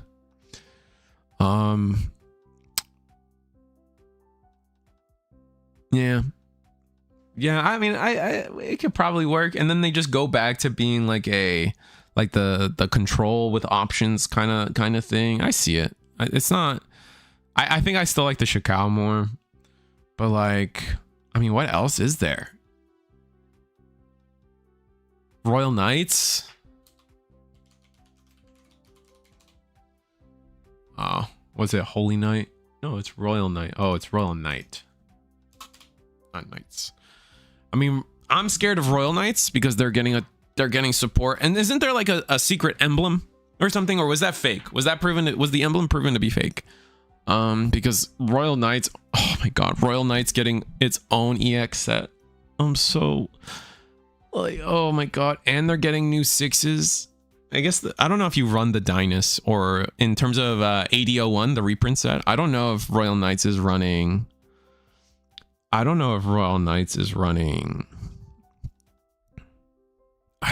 Are they running anything? I don't know. They're probably not running the Dynus and the new Dynus and Lord Knight. Probably not. I think Lucimon might though. Those Digimon having security effects like that. I think people are sleeping on Lucimon. Like, Lucimon stocks are up, I would say, but I could be wrong. At the very least, all the 0 memory options to 0, passing 1, and then they HPD into Huddy and full combo is such BS. Lucimon, I still like them at 1. I don't know why. A lot of like, this is just, I kind of still like the memory options at 1. I still think I don't consider HPD an on-memory option though. I think HPD is stronger than, I think HPD has always been stronger than Jack Raid, Blinding Ray, Grav Crush, Hammer Spark. I think it's on its own tier, it's on its own level, and then I think HPD should get banned. But I'm okay. I'm still okay with Blinding Ray, Grav Crush. You know what? I was talking to my friends the other day, and I think something they could do, I think something that could be interesting is pair ban or like limit ban all the 0 cost memory options. Like make it so like your deck can only run 2 or 1. Right? Like your deck only gets 1, like, you know what I'm saying? Like, because I think part of the problem in people's like disgust is like when a deck is like, I'm gonna play Jack Raid, Grav Crush, Blinding Ray, and then go for game. And you're like, what the So if you like either limit them to only 2 or 1, so like a new level of a banning, right? Like it's something we'd never seen before. But like if you limit up a deck to only 1 of these options, I think that's still cool. Because like I play Jupiter and I'm like, and like when I play against other Jupiters and we just have the 1 Blinding Ray to just throw out, like feels fine. It feels cool. It still feels like playing the game. I like it. Like I like that Diaboro can run 1 Paragabolic Junk, right? Again, I think the issue starts creeping. I think people's issue with it is when it's like these rainbow decks are like, I'm gonna play like 5 of them. Let me see what chat pans are saying. The new Lord Knight is cracked in Luce. Make an immune Luce, so now you can also blast. Oh, true. Set up the security effect with end of turn Evo. Yeah, that's what I was saying. That's what I was saying. The Lucimons that put the 6s to the top, those are gonna be so disgusting. Oh, they're cooking. I think they're cooking with that. I need that just some more port on EX. You know what? You can have it. But please, please, please, please, please, please, please, please don't give it a non-play. Please don't give these Royal Knights a non-play. Please. Oh my God. Just don't give them on-plays and we'll be okay. We'll be fine. You can get all the Jesmon support you want. Just don't give the 6 an on-play. And I think we'll be okay. Or Rush. Don't give it Rush either. That was a mistake. Holy. So 8001 do be oops all Shine Gray. Yeah, they've been reprinting a lot of the Shine Grays to the post. I mean, I guess that makes sense if we're revisiting Data Squad soon. That Beowulf mon cracked. Oh my god. Aldemon even more cracked.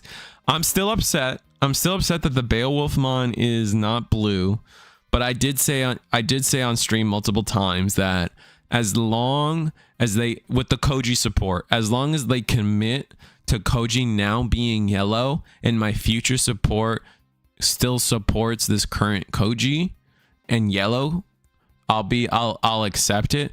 That Beowulf, cracked, nuts, wild. Yeah, Shady Water, 100%. They got to commit to the yellow, and they're kind of doing that. Like, it still makes me mad that like the Beowulf still doesn't play. Like, let me see if I can find it.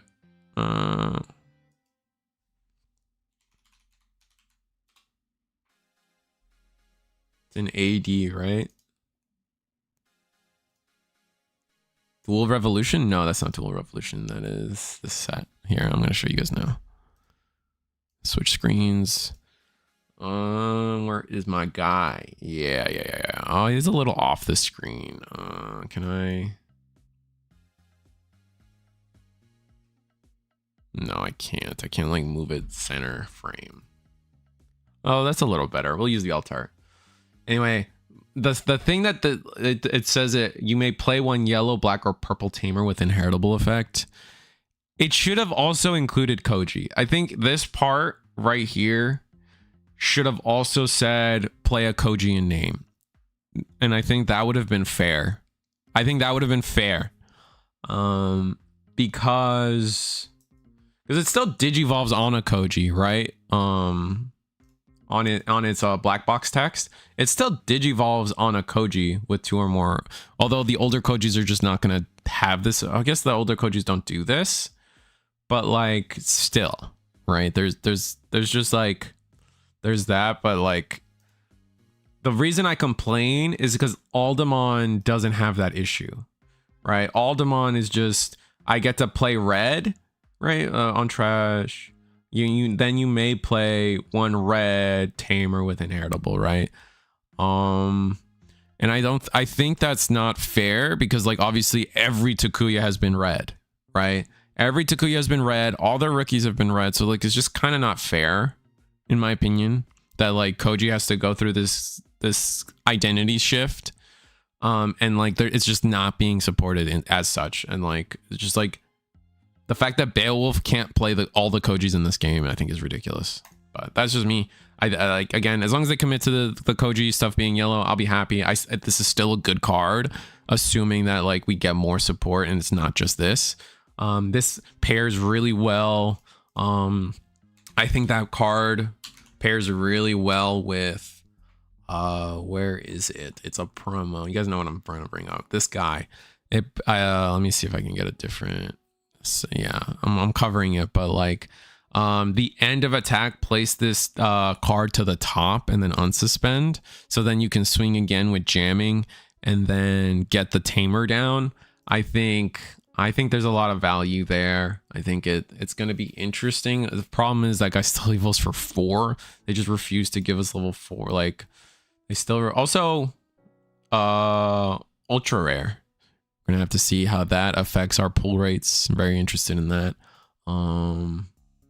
Where are we? I think the tamer is perfect for Rainbow Susano Magna Garu. This tamer's perfect.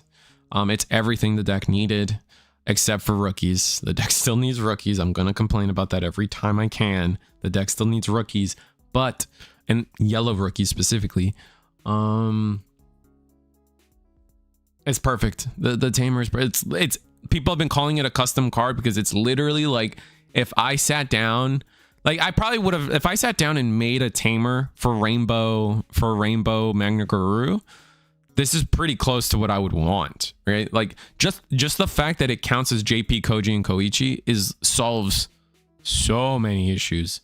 It is disgusting. The fact that it started main phase puts some stuff under without another condition. Busted. It's got protection. Like the only thing is like this yellow Koji stuff, the yellow Magna Garurumon stuff doesn't really have healing.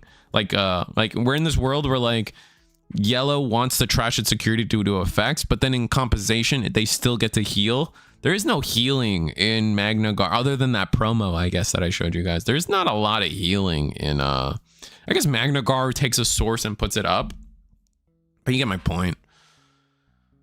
What do we why does Alda have rush and draw? Oh my god, dude, that card is disgusting. With Spirit Evolution too, dude. Oh my god, there's so much potential that I don't want to think about it.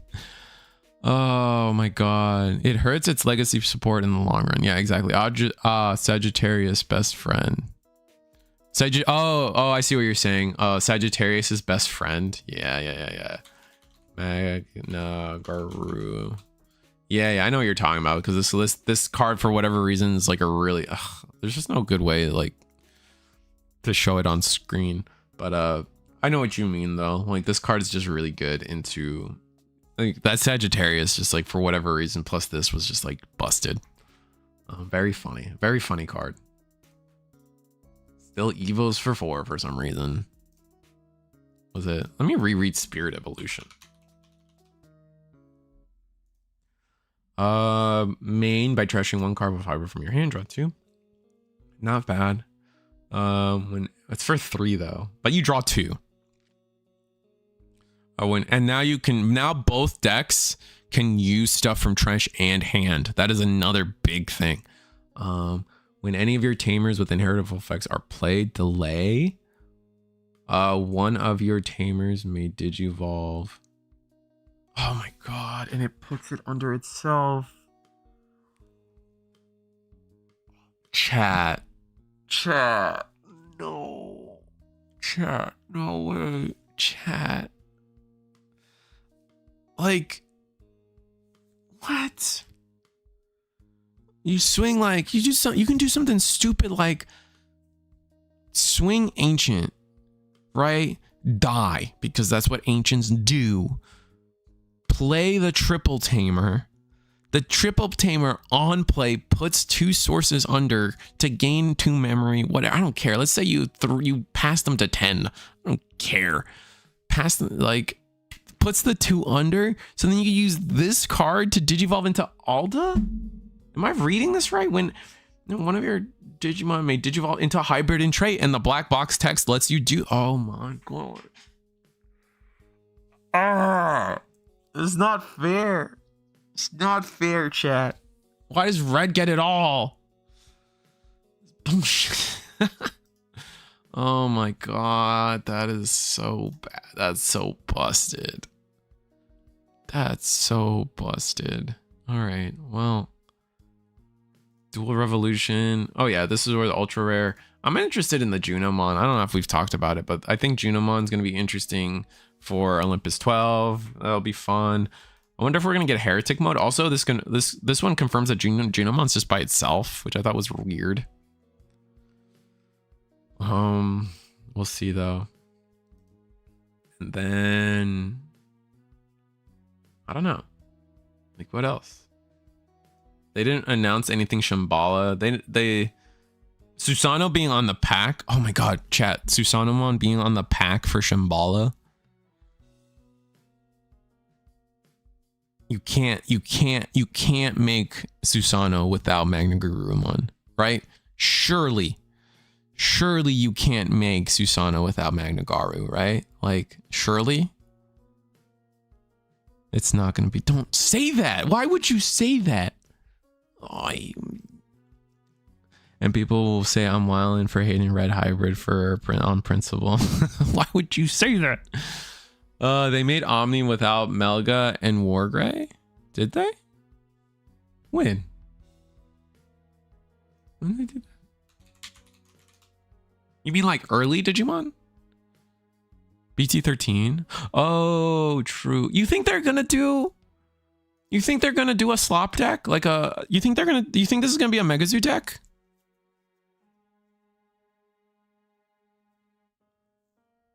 First dual secret, dual Susan. That could be cool. They definitely one of the things they announced was I guess I don't know when they did it, but they announced that there's definitely going to be Olympus 12 dual cards, which Olympus 12 dual cards plus where is it? Olympus 12 dual cards plus Dan and Yuki is busted, right? Again, cut off from the screen because I hate you guys, but Dan and Yuki dual card plus dual cards is going to be disgusting. I don't know how the format's going to recover from something like that, or the financial. Like, I know Dan and Yuki's like, what, this altar is only going up right now. I'm actually looking into, I want to max rarity Jupiter now. And by max rarities, like, I don't care about SPs. I would much rather play this, and I want this Inori. I want this AGO, because this AGO alt art is really cool. So I want to max rarity.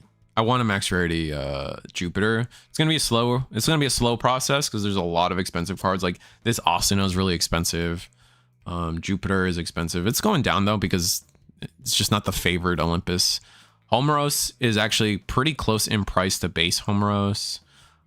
Pre-release on all of these, they might be going down. I might have to look and pick them up, especially for like Sonic Shot, or especially for Temple of Beginning. I want to make sure I'm thinking about getting pre-release Temple of Beginnings and Title Stream. I think those are my big two, and then I'll think about Shock Plasma, Sonic Shot, Soul Fear. Those are the bottom three for me. Hirokos are going up, even though they were like $6 at one point. I really should have picked them up when they were $6. I'm mad at myself. Minerva's Venus is the most expensive one of the 12, but Elecmon's pretty cheap. But Neptune, I already have 2 Neptunes, funny enough.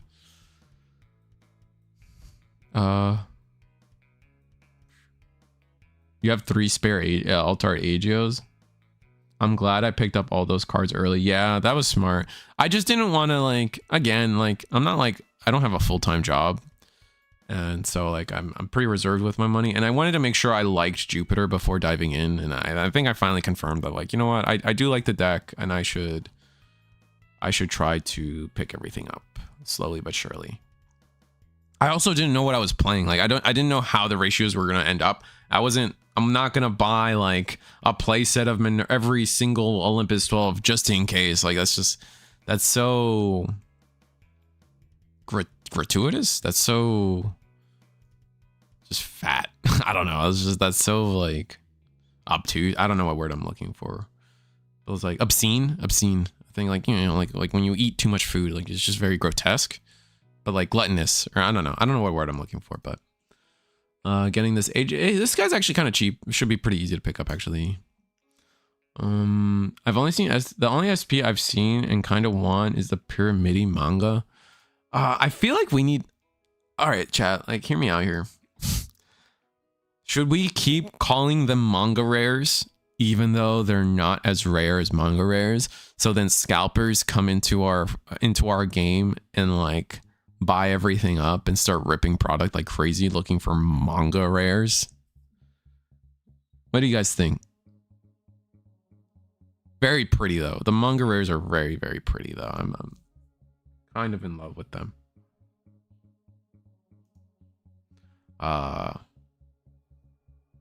Great idea. Like, because I was on the flight home and I was talking to one guy and he was like, when we talked, he was a One Piece player / vendor, and he goes to me, he's like, how do you feel about Digimon now getting manga rares?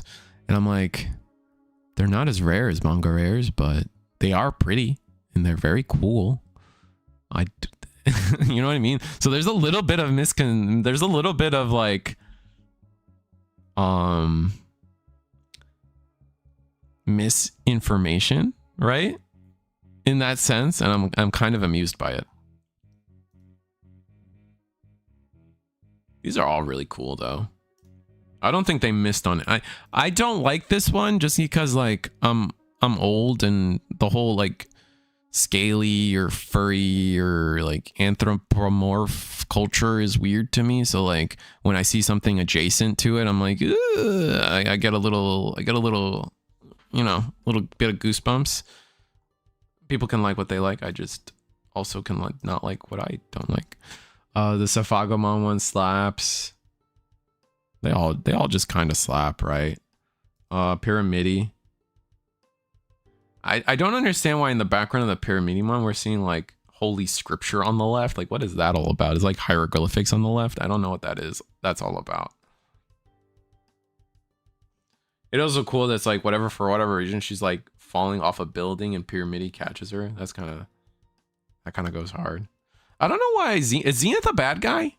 Is like for sure he's a bad guy now? Because I thought he was just kind of like anti-hero for a little bit. Maybe I'm wrong. You guys tell me. I don't read Liberator, unfortunately. And then there's Necromon. Necromon's pretty cool.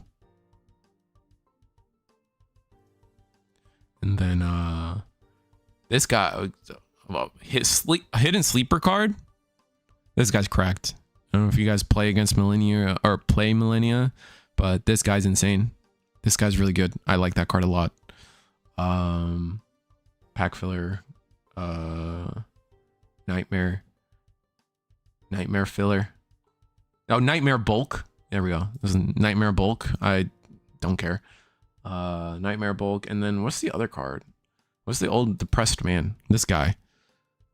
Getting on your opponent's turn, digivolving into a chaos mode. Kind of stupid.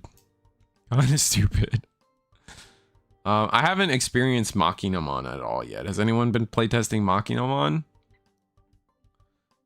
Because I haven't. I will say I have not experienced Machinamon yet. But Vortex Dramon. That's a wild ride so far. The Nightmare Soldier's Tamer plus Insane Synthetic is a nice engine.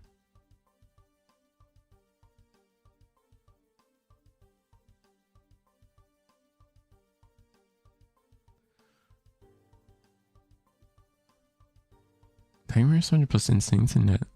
Is it? Insane Synthetic for Nightmare Soldiers?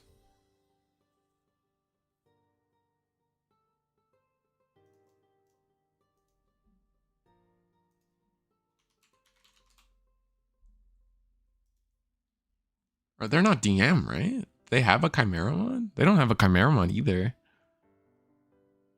Oh, so as like are you saying like a trash discard engine for Nightmare Soldiers? And then like you're still playing Millennia?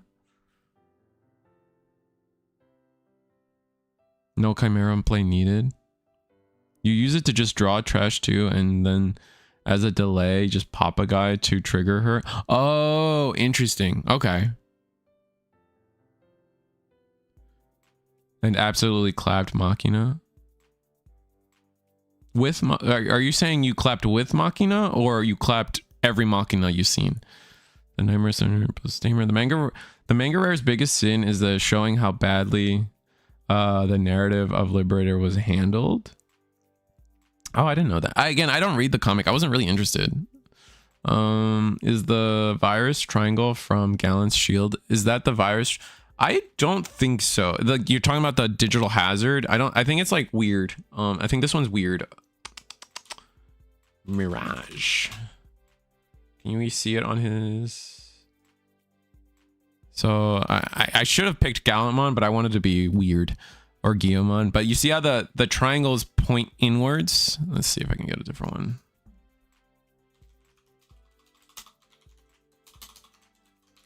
I suck at spelling, chat. Oh my god. There we go. So you see how like on his chest they're like pointing inwards. And then his arms are kind of like that, and then his head, and then you go back to even on the, you can see it on the Megidra. Here's another shot of it on his chest. His head maybe is a little different. Let's see, his head is like another variant of it. And then you go to Pyramidi and it's different. Where is it? Black. There we go. It's like, it's just different.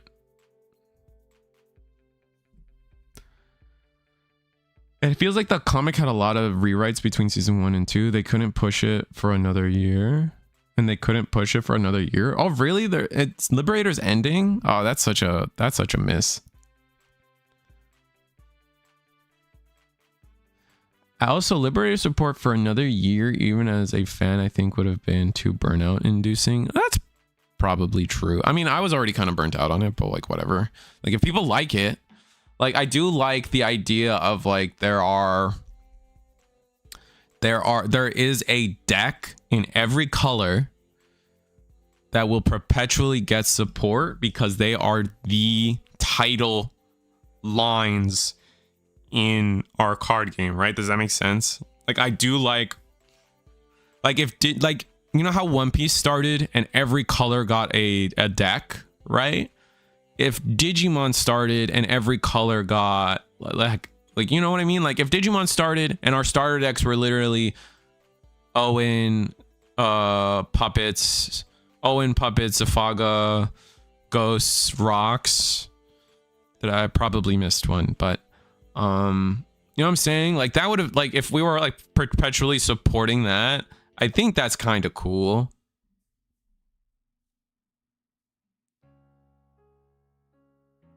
I'm glad for a year of TS support. My wallet thinks differently. Like, yeah, I'm kind of hyped. I'm a big I've been playing a lot of Jupiter. I'm excited for Jupiter. I want to keep playing Jupiter. The fact that they didn't have a starter for every monocolor Liberator deck was such a miss. Oh yeah, honestly, like, I forgot that they did too. But yeah, like you guys get my point. Like if they kind of like perpetually have like the Liberator deck for every color, like as a starter deck every now and then, like as like a great, like I think the Liberator is a great entry into the game, right? And it's like Liberator, like it's hard to it's easy, you got to remember, like Liberator is our thing, like that is, it exists because of the card game, right? Like we're not referencing an anime, like this is like specifically our bubble thing. Oh, you think Liberator is ending for Elysian later in the year? Oh, that makes sense. That makes a lot of sense. All right, yeah, that's fair.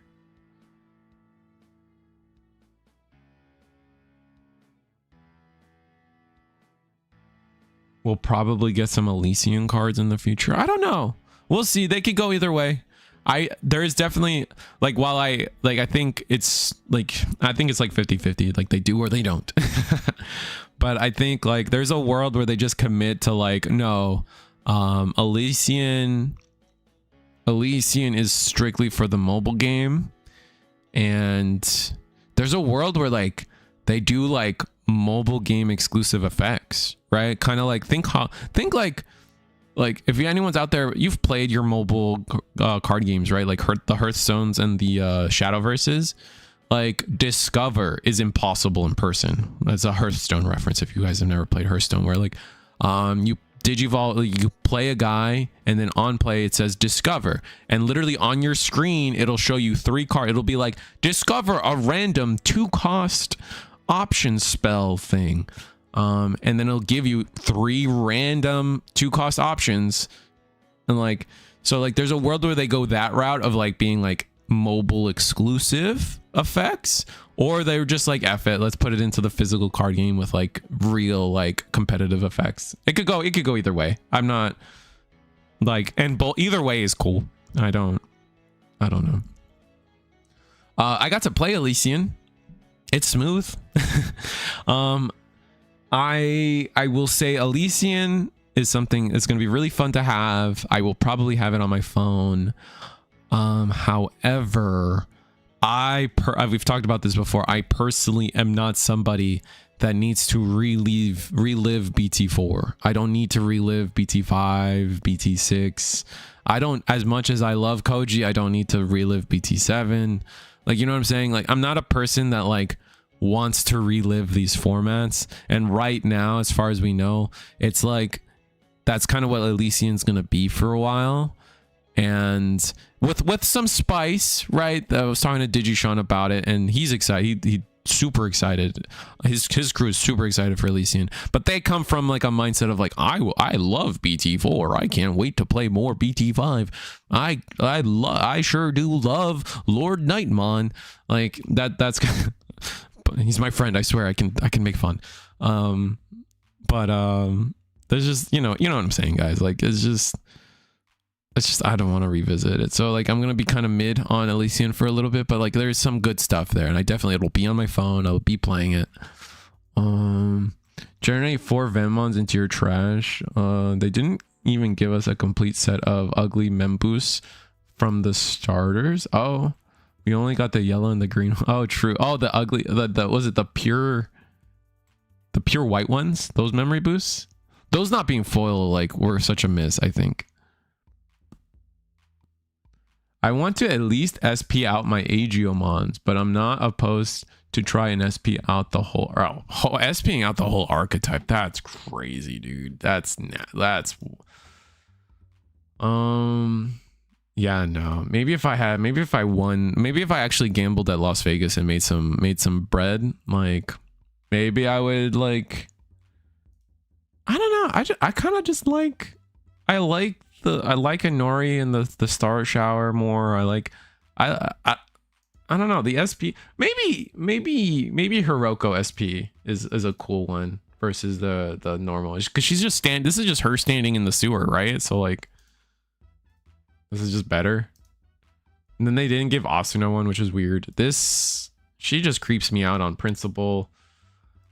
The Jupitermon's nice, but I definitely would rather this one, right? Just because, like, it's like the Royal Knights effect of, like, well, it just matches all the other ones, right? So like, I'm going to be playing other Olympus 12 in the deck a little bit, so I would want those alt arts to match. Maybe you're right. Maybe the Aegiomon is a good SP, but I kind of like just like everything happening here. Like, there's just a lot of cool stuff happening in this one. I like my alt arts to have like fun to them.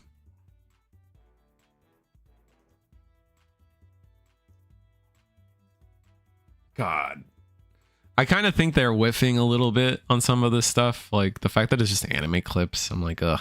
But it's a reprint set they had to make. I think we have to remember that they had to make it cheap. Like, they definitely had to make this set cheap, and this is one of the ways, is like not having to pay artists for new art or less new art. Although, like, they make new art for Dynus and Lord Knight, but I can't get new art for Koji. Like, oh.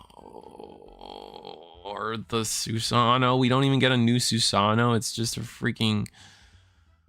Oh, they make my head hurt, man. Where is it? This one? Although I think this goes hard, like, on a card. The fact that it's not new art, but then, like, freaking Lord, like, Dynus, Lord Knight get new art. Like, where are their priorities on that?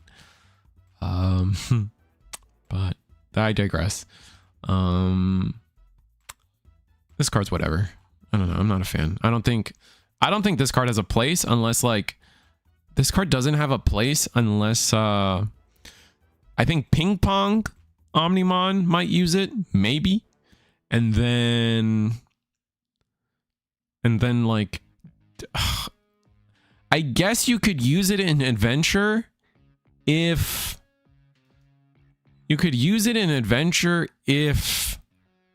if you fully commit to like a pure like a pure Garuru Greymon Adventure Omnimon deck. But like, I feel like that defeats the purpose of the deck so much. Like, the Adventure is cool because you're using all of them, right? And so the fact that we still don't have like a Patamon is crazy. But whatever. We'll see what happens. I would love to play me some Adventure still. What's chat saying now? I need a Lucian to come to TCG because of Black. Oh, Black's so fun. Yeah, there's so much fun. Like, oh my god, those cards are so funny to me. I need to relive BT7 specifically. I've got like 3x large events coming up, and I've got no idea what to play for Digimon. Oh yeah, it's a jungle. It's a jungle right now. I mean, you just need to know, like, whatever you do, make sure you have a game plan for Zephaga. Zephaga's crazy. What's up, Galmon? SP Cat Suit Asuna is going to be infinite money, but they didn't print one. So, like, I guess maybe next set when they support Beelstar more, we'll get like a Catsuit Asuna. I guess it's possible. The texture is nice to be. Oh, for the SPs, I haven't really got. I saw the Agio a little bit, but I don't have it fully committed to memory.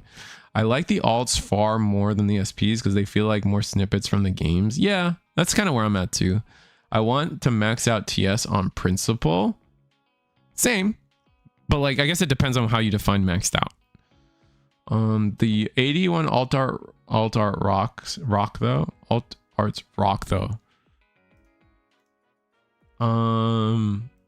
Like the unique ones they did. There are some good, like the Galamon is baller, Shine Gray's baller. I like the Beowulf, although this could have been a little, I don't know, something in the background would have been nice. The Alda's cool too. Yeah, Alda's really cool. Who doesn't love this? Right, this is Agumon is a plane today. So funny.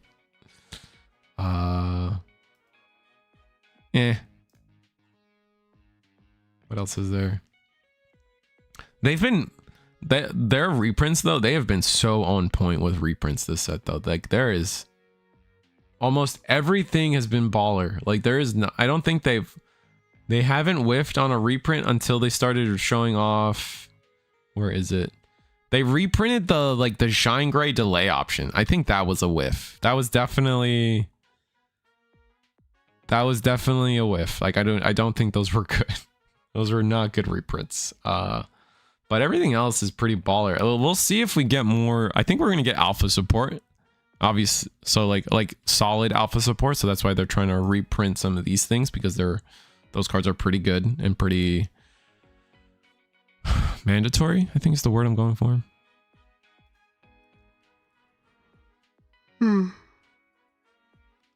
Oh, the alts look nice. Anything with night sky looks cool to me. Yeah, I agree. Riot always looks super nice. I'm just glad BT21 is getting a foil version. He's low-key the go to the deck. That's fair. I do feel like they are using the reprint set to give stuff like a foil of something that like didn't have a foil before, like this Demi V. I think there's a pre-release stamp of this guy, but after that, not really. Like these XVs getting all XV and Stingmon getting an alt art. Like that was a real that was a very unpretty part of that deck. These Wormmons too. Yeah, I guess there's pre-release, but now we have cool gold border. Geograve.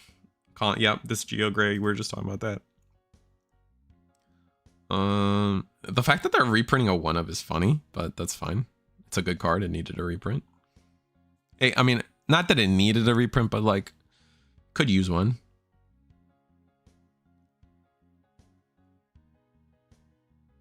They just revealed something. I should look. What do they got?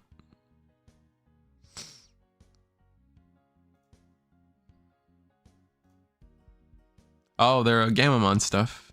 The hero and the Gamamon. Okay. Nothing crazy to talk about there, but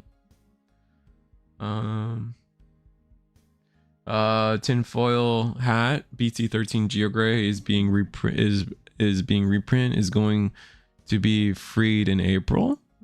That's possible. That's actually real possible. That's funny.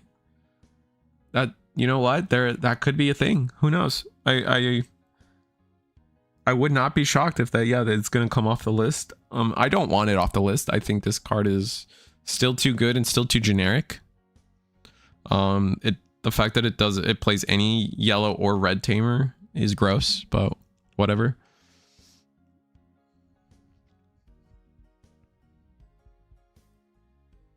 On the touch of Adventure Omni, IMO, it's good for a toolbox setup, especially with assembly.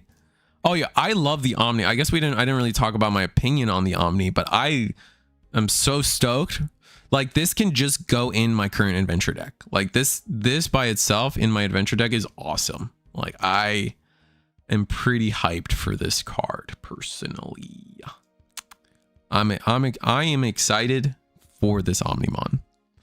The level 4s not so much, but we'll see. They reprinted Hexablow just in time. That's fair.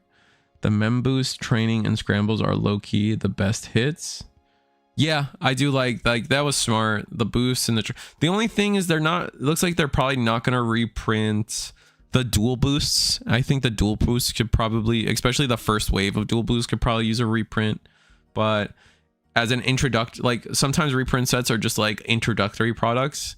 And I think like just being able to rip all of these like mainstay, like staple, like monocolor staples, I think that's really good. We need a new Proxima, please. I mean, we're getting, it's coming in Shambhala, right? Shambhala, it's confirmed Shambhala will have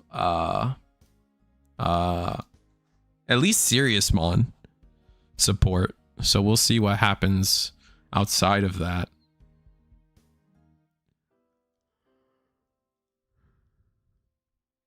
I just want a medieval reprint. I don't think medieval might be the only thing they don't reprint in terms of what people really are desperate for, just because it just got the gold reprint and then it's getting another LM reprint, and they might decide that that's enough.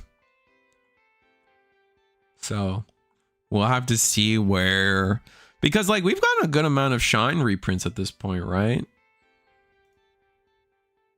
Like Ruin Mode.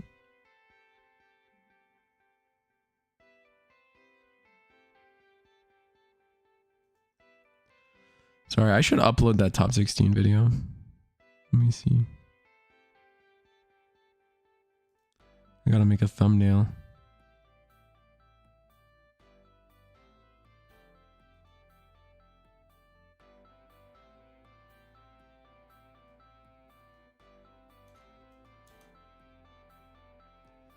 From Bandai Curve. From...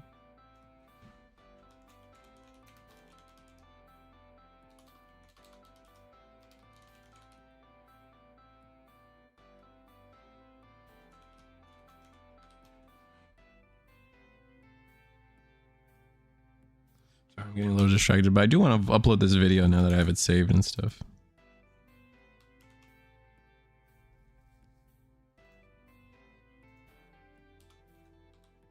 You guys can look behind the scenes a little bit.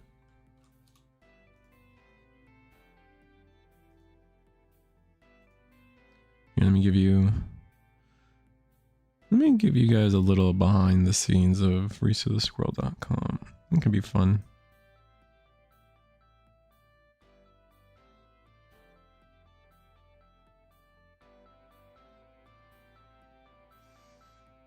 I'll get back to chat in a second.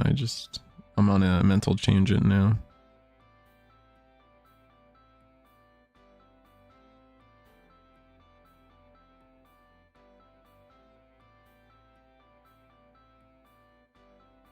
Here, yeah. Okay, let's do this. EX12 has Ghost Game support. Yeah. That's what I was saying. Anyway, so this is definitely. I'm gonna do. This is what BT24. It's not unsung events. This is what February. Yeah, February. I'm sure autocorrect will kick in. Is that how you spell February? I sure hope so. Let's change the color. What color is chat? What am I doing? I like red, blue. Maybe we add white. Hold on. USA. Yeah, let's change this one to white and see what I get. Ooh, that looks crispy. We're doing that. I'm doing that. Eggman events. We got to change the pie chart.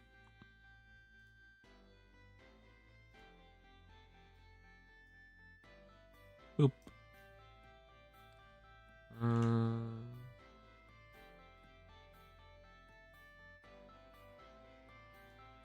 Alright, change the pie chart, and then I need a picture of Bandai Card Fest for the other side. Bandai Card Fest.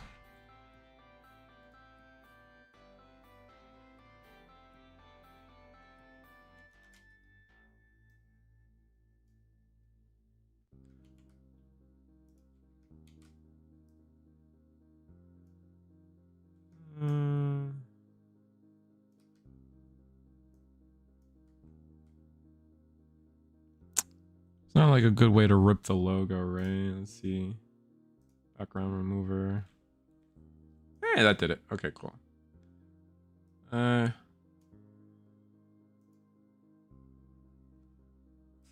Oh shit.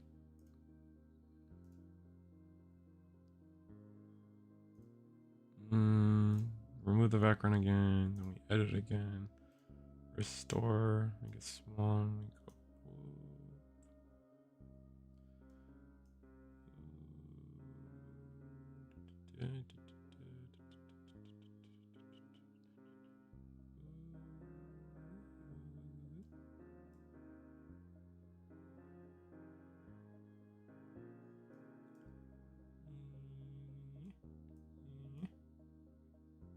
Done. Okay, that looks crispy. I like that. Let's bring Eggman down. Want this to be bigger. Still a little like fuzzy, but I think that's good. I think that's a good thumbnail, chat. What do you guys think? I think that's beautiful. I think it's wonderful. Download. Up. Current page. Download. All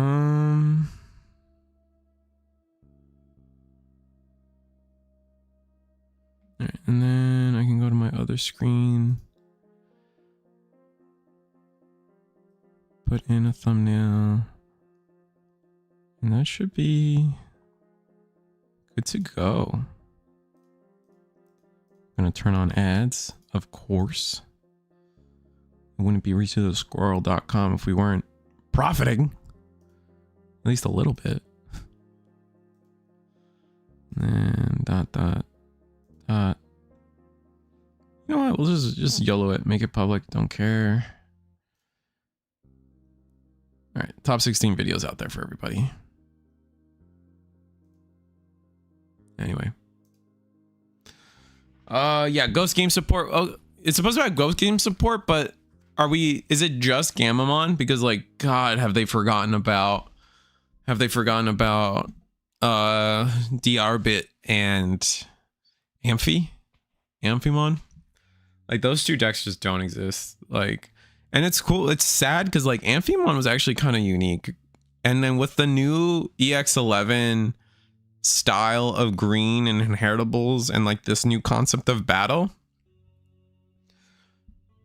DRBit could cook, man. There's some cooking that DRBit could do. Just dual blade bunny. I might have to start picking up some DRBit stuff if that's the case. This card's crazy, chat. Like, I don't know, like, something about this card is just so counter. I think this is something we've talked about on the this is definitely something we've talked about before. Doing more with the counter timing. I think I even talked about it. I was like, you know, counter timing is very specifically its own timing. It's not specific. It's technically not specifically like blast ace. That is not like why, like, you know what I mean? They separated it out for a reason. And now actually doing more with the counter timing is very interesting. I don't know if this card's going to be good. I know it's the reason why Asuna is going up in price. It is a TS card, which will be interesting. It can digivolve on any TS, so there's a world where I could play this in there's a world where I can still play this in like Jupiter and stuff, so that'll be interesting. It's like an option focus. Like TS has good options, man. Like they're cooking by trashing one option card from any of your Digimon's Digivolution cards, which is all the Three Musketeers stuff is stuff that goes into the Devolution cards, and then Link cards, which are all the TS cards. Like they're kind of cooking with this. This card's kind of crazy. And then it's just like, you know, for 6, delete one of your opponent's highest level Digimon. Then you may place one Three Musketeers card from your hand or trash as any of your Digimon's bottom Digivolution cards. So like the main effect is very Three Musketeers focused. They didn't add the TS part of it, which is interesting, but is what it is. And then Gatomon lets you play. If you have one or fewer tamers, you may play one tamer card with Three Musketeers in its text. So obviously it's just Asuna, right? Asuna is the only one with Three Musketeers in its text. So you can bottom deck an Asuna to play this card, to play another Asuna. which is interesting if you're just like flooded on Asunas. Otherwise, it's also when digivolving, so you can be your first Asuna. All turns when you're tamer, while you have a tamer with 3 musketeers in text, this Digimon may digivolve into 3 musketeers trait Digimon card for a digivolution cost of, yeah, so you could just go straight from Gatomon to, yeah, you can have this Gatomon out and just fly bullet and digivolve into this Beelstar, which is kind of nutty. These 2 cards, it's actually kind of crazy. You can go from here straight into Gundra, which is crazy. From here straight into Advenge Kid. Like there is, I mean, you have to have the Asuna on board, which there's 2 different Asunas that both say 3 Musketeers, and I assume we're getting another one. Yeah, so there's 2 Asunas. Oh, right. Memsetter Violet as well. Oh, how could I forget? Oh, you're right. Junomon's throne room grows crazy. Let's see. Let me double check what it does. Scapegoat is cool. All right. So insecurity, all your yellow, gain alliance. That's just always been the case for these cards. While you have Junomon, everything gets scapegoat. Is scapegoat that crazy?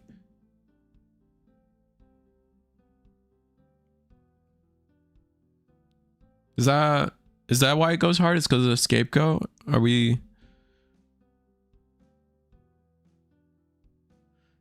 definitely more geared for Asuna, but technically, yeah, no, 100%. Violet is a great example. Violet can 100% be used. Violet. Let's see. You can't use that one. You can use our original one, right? Yeah, you can use her original one. That counts. And it's a mem setter, so why not? No, 100%. It's not specifically calling. Nothing calls out Asuna specifically. It's just as long as it has 3 muskets in text. So very interesting. This one? No. She went full ghost after her first appearance, which is interesting. I wonder why. Interesting. Scapegoat with decode and Minerva on deletion. Oh, okay. Okay. All right. I see you. Okay, so scapegoat into something with your decode. You can also force proc your Minerva, which I like. My problem with scapegoat has always been it only counts deletion, right? So that's problematic, but with Vortex Dramon becoming the newest boogeyman, that's not so bad.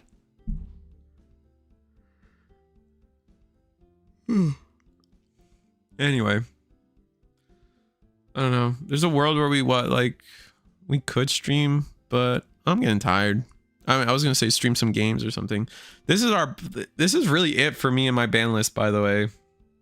Like, if you wanted a ban list prediction video, it's just this. Like, I can't think of something else that could get touched. I mean, no, you know what? Let's put some, like, what are we doing? Like, you know what? Where is this thing? I'm sick of this. I'm sick of this card. I'm sick of this card. I'm sick of this card. These 2 cards maybe for Royal Knights. I mean, limiting this guy to 1. I'm just sick of Royal Knights, man. I don't know. I've been on like an anti Royal Knights kick lately. You know what? Also, you know, if we're just going, this is Risu off his rocker, right?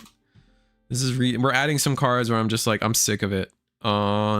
This is Risu After Dark, I guess. Like these don't, like, realistically speaking, these don't need to get hit. I'm just going, this is my like let it burn, you know, let it all burn ban list. There, we'll put that there. I don't know. Kingdra select to 1. Yeah, yeah, let's do it. Let it roll. Let it ride.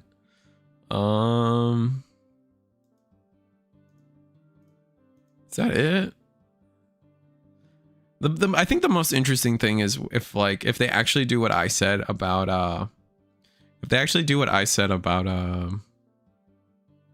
the memory options, if like you limit a deck to only have one memory option, I think that'd be cool. But what else? Like what else is really like a problem?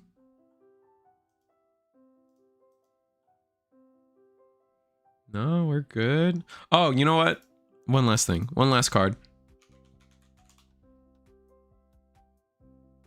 There we go. That's my ban list. This is it. And let's get rid of that guy. This is my ban list. That's it. Oh, you know what? This is another Royal Knights hit. I'm sorry, Night Turtle. I'm sorry, Night Turtle, but this one's safe. This one's safe. It's the one. Where is it? Where is it? Where is it? Where is it? Where is it? Where is it? Where is it? This one. F this one. This one. This one's what facilitates the OTK. I hate this one. So, rest in peace, Night Turtle. This ain't. So this is kind of my like. I wish I could like move these around, but this is like my like. Does Patamon need to get hit? No, but that's like me. I wish I could separate this as to like me hits and then like realistic hits, but this is where I'm at with my ban list. This is the cards I expect to see something with or something. I don't like to talk about things that could come off because like that just gets into that's like a whole other card. There's so many people that are like, there's so many people that are like, as a Garurumon,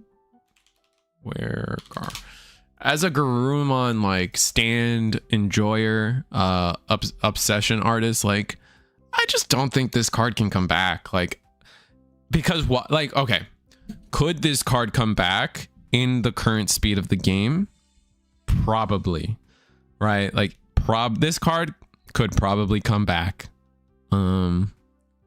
However, I don't want to speed up more decks, right? Like that is my thing. Like as much as this card would probably be fine today, maybe, I don't want to speed up more decks, right? Like that is not the solution I'm looking for. I'm trying to slow everybody down. So where this card is still too good, you know what I mean? Like this card, all this card would do is speed up Melga, and that's not what we want. I feel like the community, that's not what we want to be doing. We want to slow down the game. This doesn't help. So, and it's the same with the Doru. What's it? The Alphamon Cope card. Doru. I think it's here somewhere. Where is it? Yeah, this card. Like this card speeds up Alpha. That's why they want this card back. Like also the protection's really busted too. But this speeds up Alpha. That's why they want this card back. Like no. Like no. Like that's like not what we want to be doing with the game. We do not want this game to be fast. We don't want more decks to be faster. So give us reinforcing back. What's the worst that happens, and we set up security, grab a Venus, and pass 3 memory with Dan and Yukia. What's the worst that could happen? I'm still asking for Jet Sylphie. Jet Sylphie might be able to come back, unironically. Like I think we're finally at a point where Jet Sylphie could be F4. Because healing would slow the game down, right? So I think that is something to think about. Is that Jet Sylphie's only crime? Well, it's like the Jet Sylphie thing is like 2 parts. It was such a cheap bridge into any level 6, which was always a problem for a lot of formats. And then the other half is it's such an easy, it's such a free heal, right? But the heal part's not necessarily that big a problem anymore. If anything, it would slow the game down. So now we have to ask ourselves, like, is it still okay to go from TK, Yellow Hybrid, Jet Sylphie into any level 6 Like, is that problematic at all? Maybe still problematic, and that's kind of where my point is right now. Miko plus Buster. Yeah, yes and no. Like, that's when it got hit, but that's when Jet Sylphie got hit, was when the Miko. You mean maid mode? I'm pretty sure maid mode was the maid mode into Sunrise Buster combos. Like, that was crazy. That's when it got hit, but it was like a problem for a while, in the sense that, like, that's all Yellow did, was just hybrid Sylphie or Jet Sylphie 6, hybrid Sylphie 6. Like, it was 6. Like, I think that was the problem. Not a problem at all. What inherits does the stack have? Look, sure. Like, I'm playing a little bit of devil's advocate with it. I do think that Jet Sylphie could probably come back, but you do have to attack the problem from all angles. You can't just, like, I don't want to just throw out a statement out there. Maybe it could, like, you never know. And like we said, like, Geogray being on the reprint set, that probably comes back. That's a good argument to potentially that card comes back.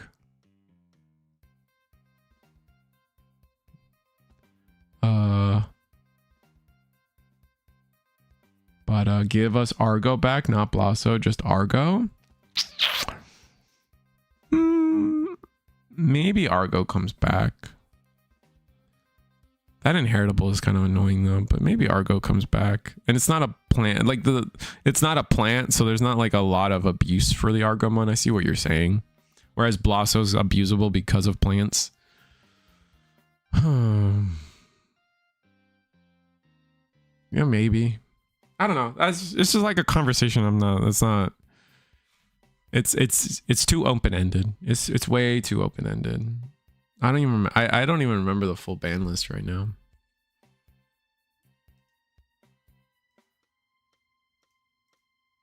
There is a button. Here we go. There's a button on eggmanevents.com about it. Oh, Lobomon can come back 100%. Oh wait, you guys can't see. Lobomon can come back 100% without conversation. Eismon. I mean, there are things that can come back, but it's just like, I don't care. You know what I mean? Kazuha. That's very funny that... Oh no, we have Kazuha on here twice. That's weird. Is it because of the hairband, maybe? No. Apocally, Anubis, Geogray, Gabumon. This Gabumon could probably come back. If anything, I want Gabumon X to come back. Like, that's the card I want to come back. Like, of all the Garu stuff that got hit, like, I'll give you Melga. Is Melga not at 1 on this?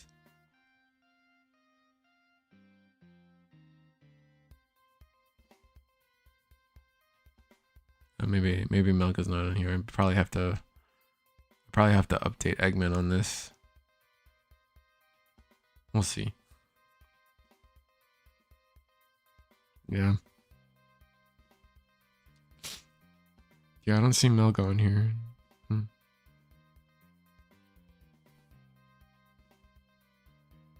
But I think the Gabu can come back. I think that's fine. We can bring back Matt. Gabu X can find Omni X denied. Okay, fair. All right. Well, what about Garu? Can Garu come back? I want one of these back. Like, give me these back. We're in a world where Awakening can come back. If we ban Pata, sure. I just hate Vaccine. The Vaccine is just annoying.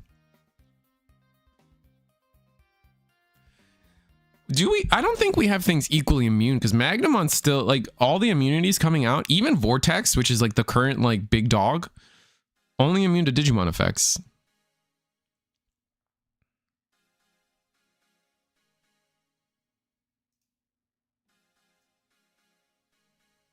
Yeah, Melga's not on here.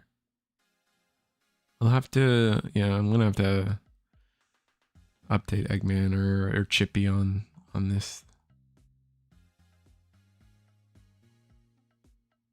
Oh, the Ko and Sao is not on here either, so this just hasn't been updated for the last ban list. Yeah. Yeah, I'm gonna have to talk to Eggman about that. Oh. The true King Galacti full immune. Oh, I guess that is true. Galacti's full. Not a lot of people are talking to me about Galacti and the new support. So we'll see.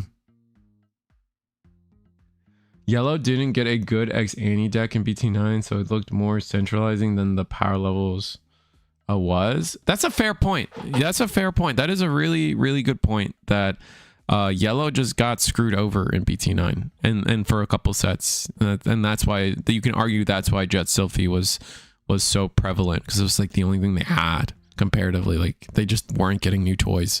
That's fair. That's a fair take I didn't consider. We can bring back Matt. Yeah, I don't know. You're a purple hybrid player. That's why you want Matt back. But like, if it wasn't for purple hybrid, I'd probably say Matt could come back just fine. Gabu X can find. I think we are in a world where we can. I already talked about it.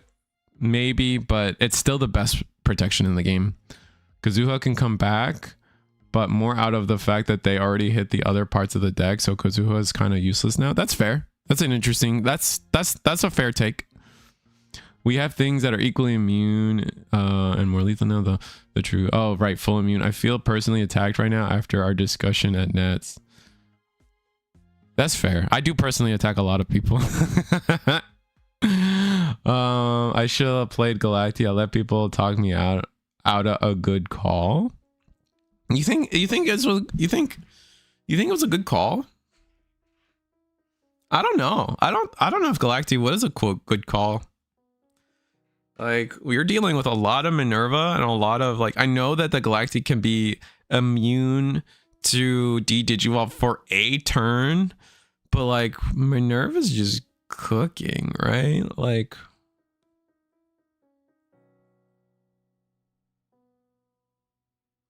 and they play so many bodies, right? Where it's like, you're never really going to get that security, just, like, blowout. I don't know if Galacti would have been a good play.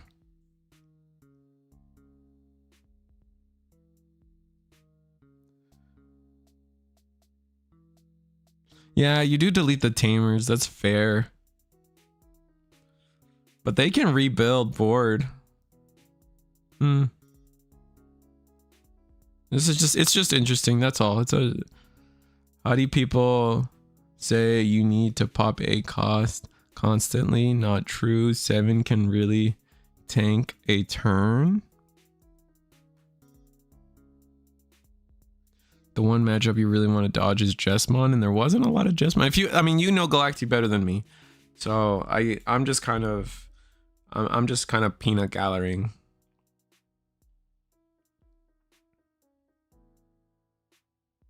But I think today we had a good talk. I think this was fun.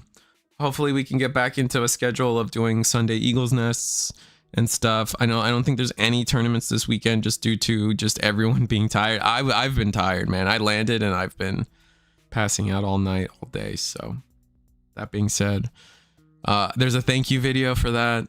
Please go watch it. If you guys came up to me, thank you so much. Like, the community is Cardfest first and foremost, and you guys proved that this weekend. It was such a fun weekend, and it had nothing to do with Bandai or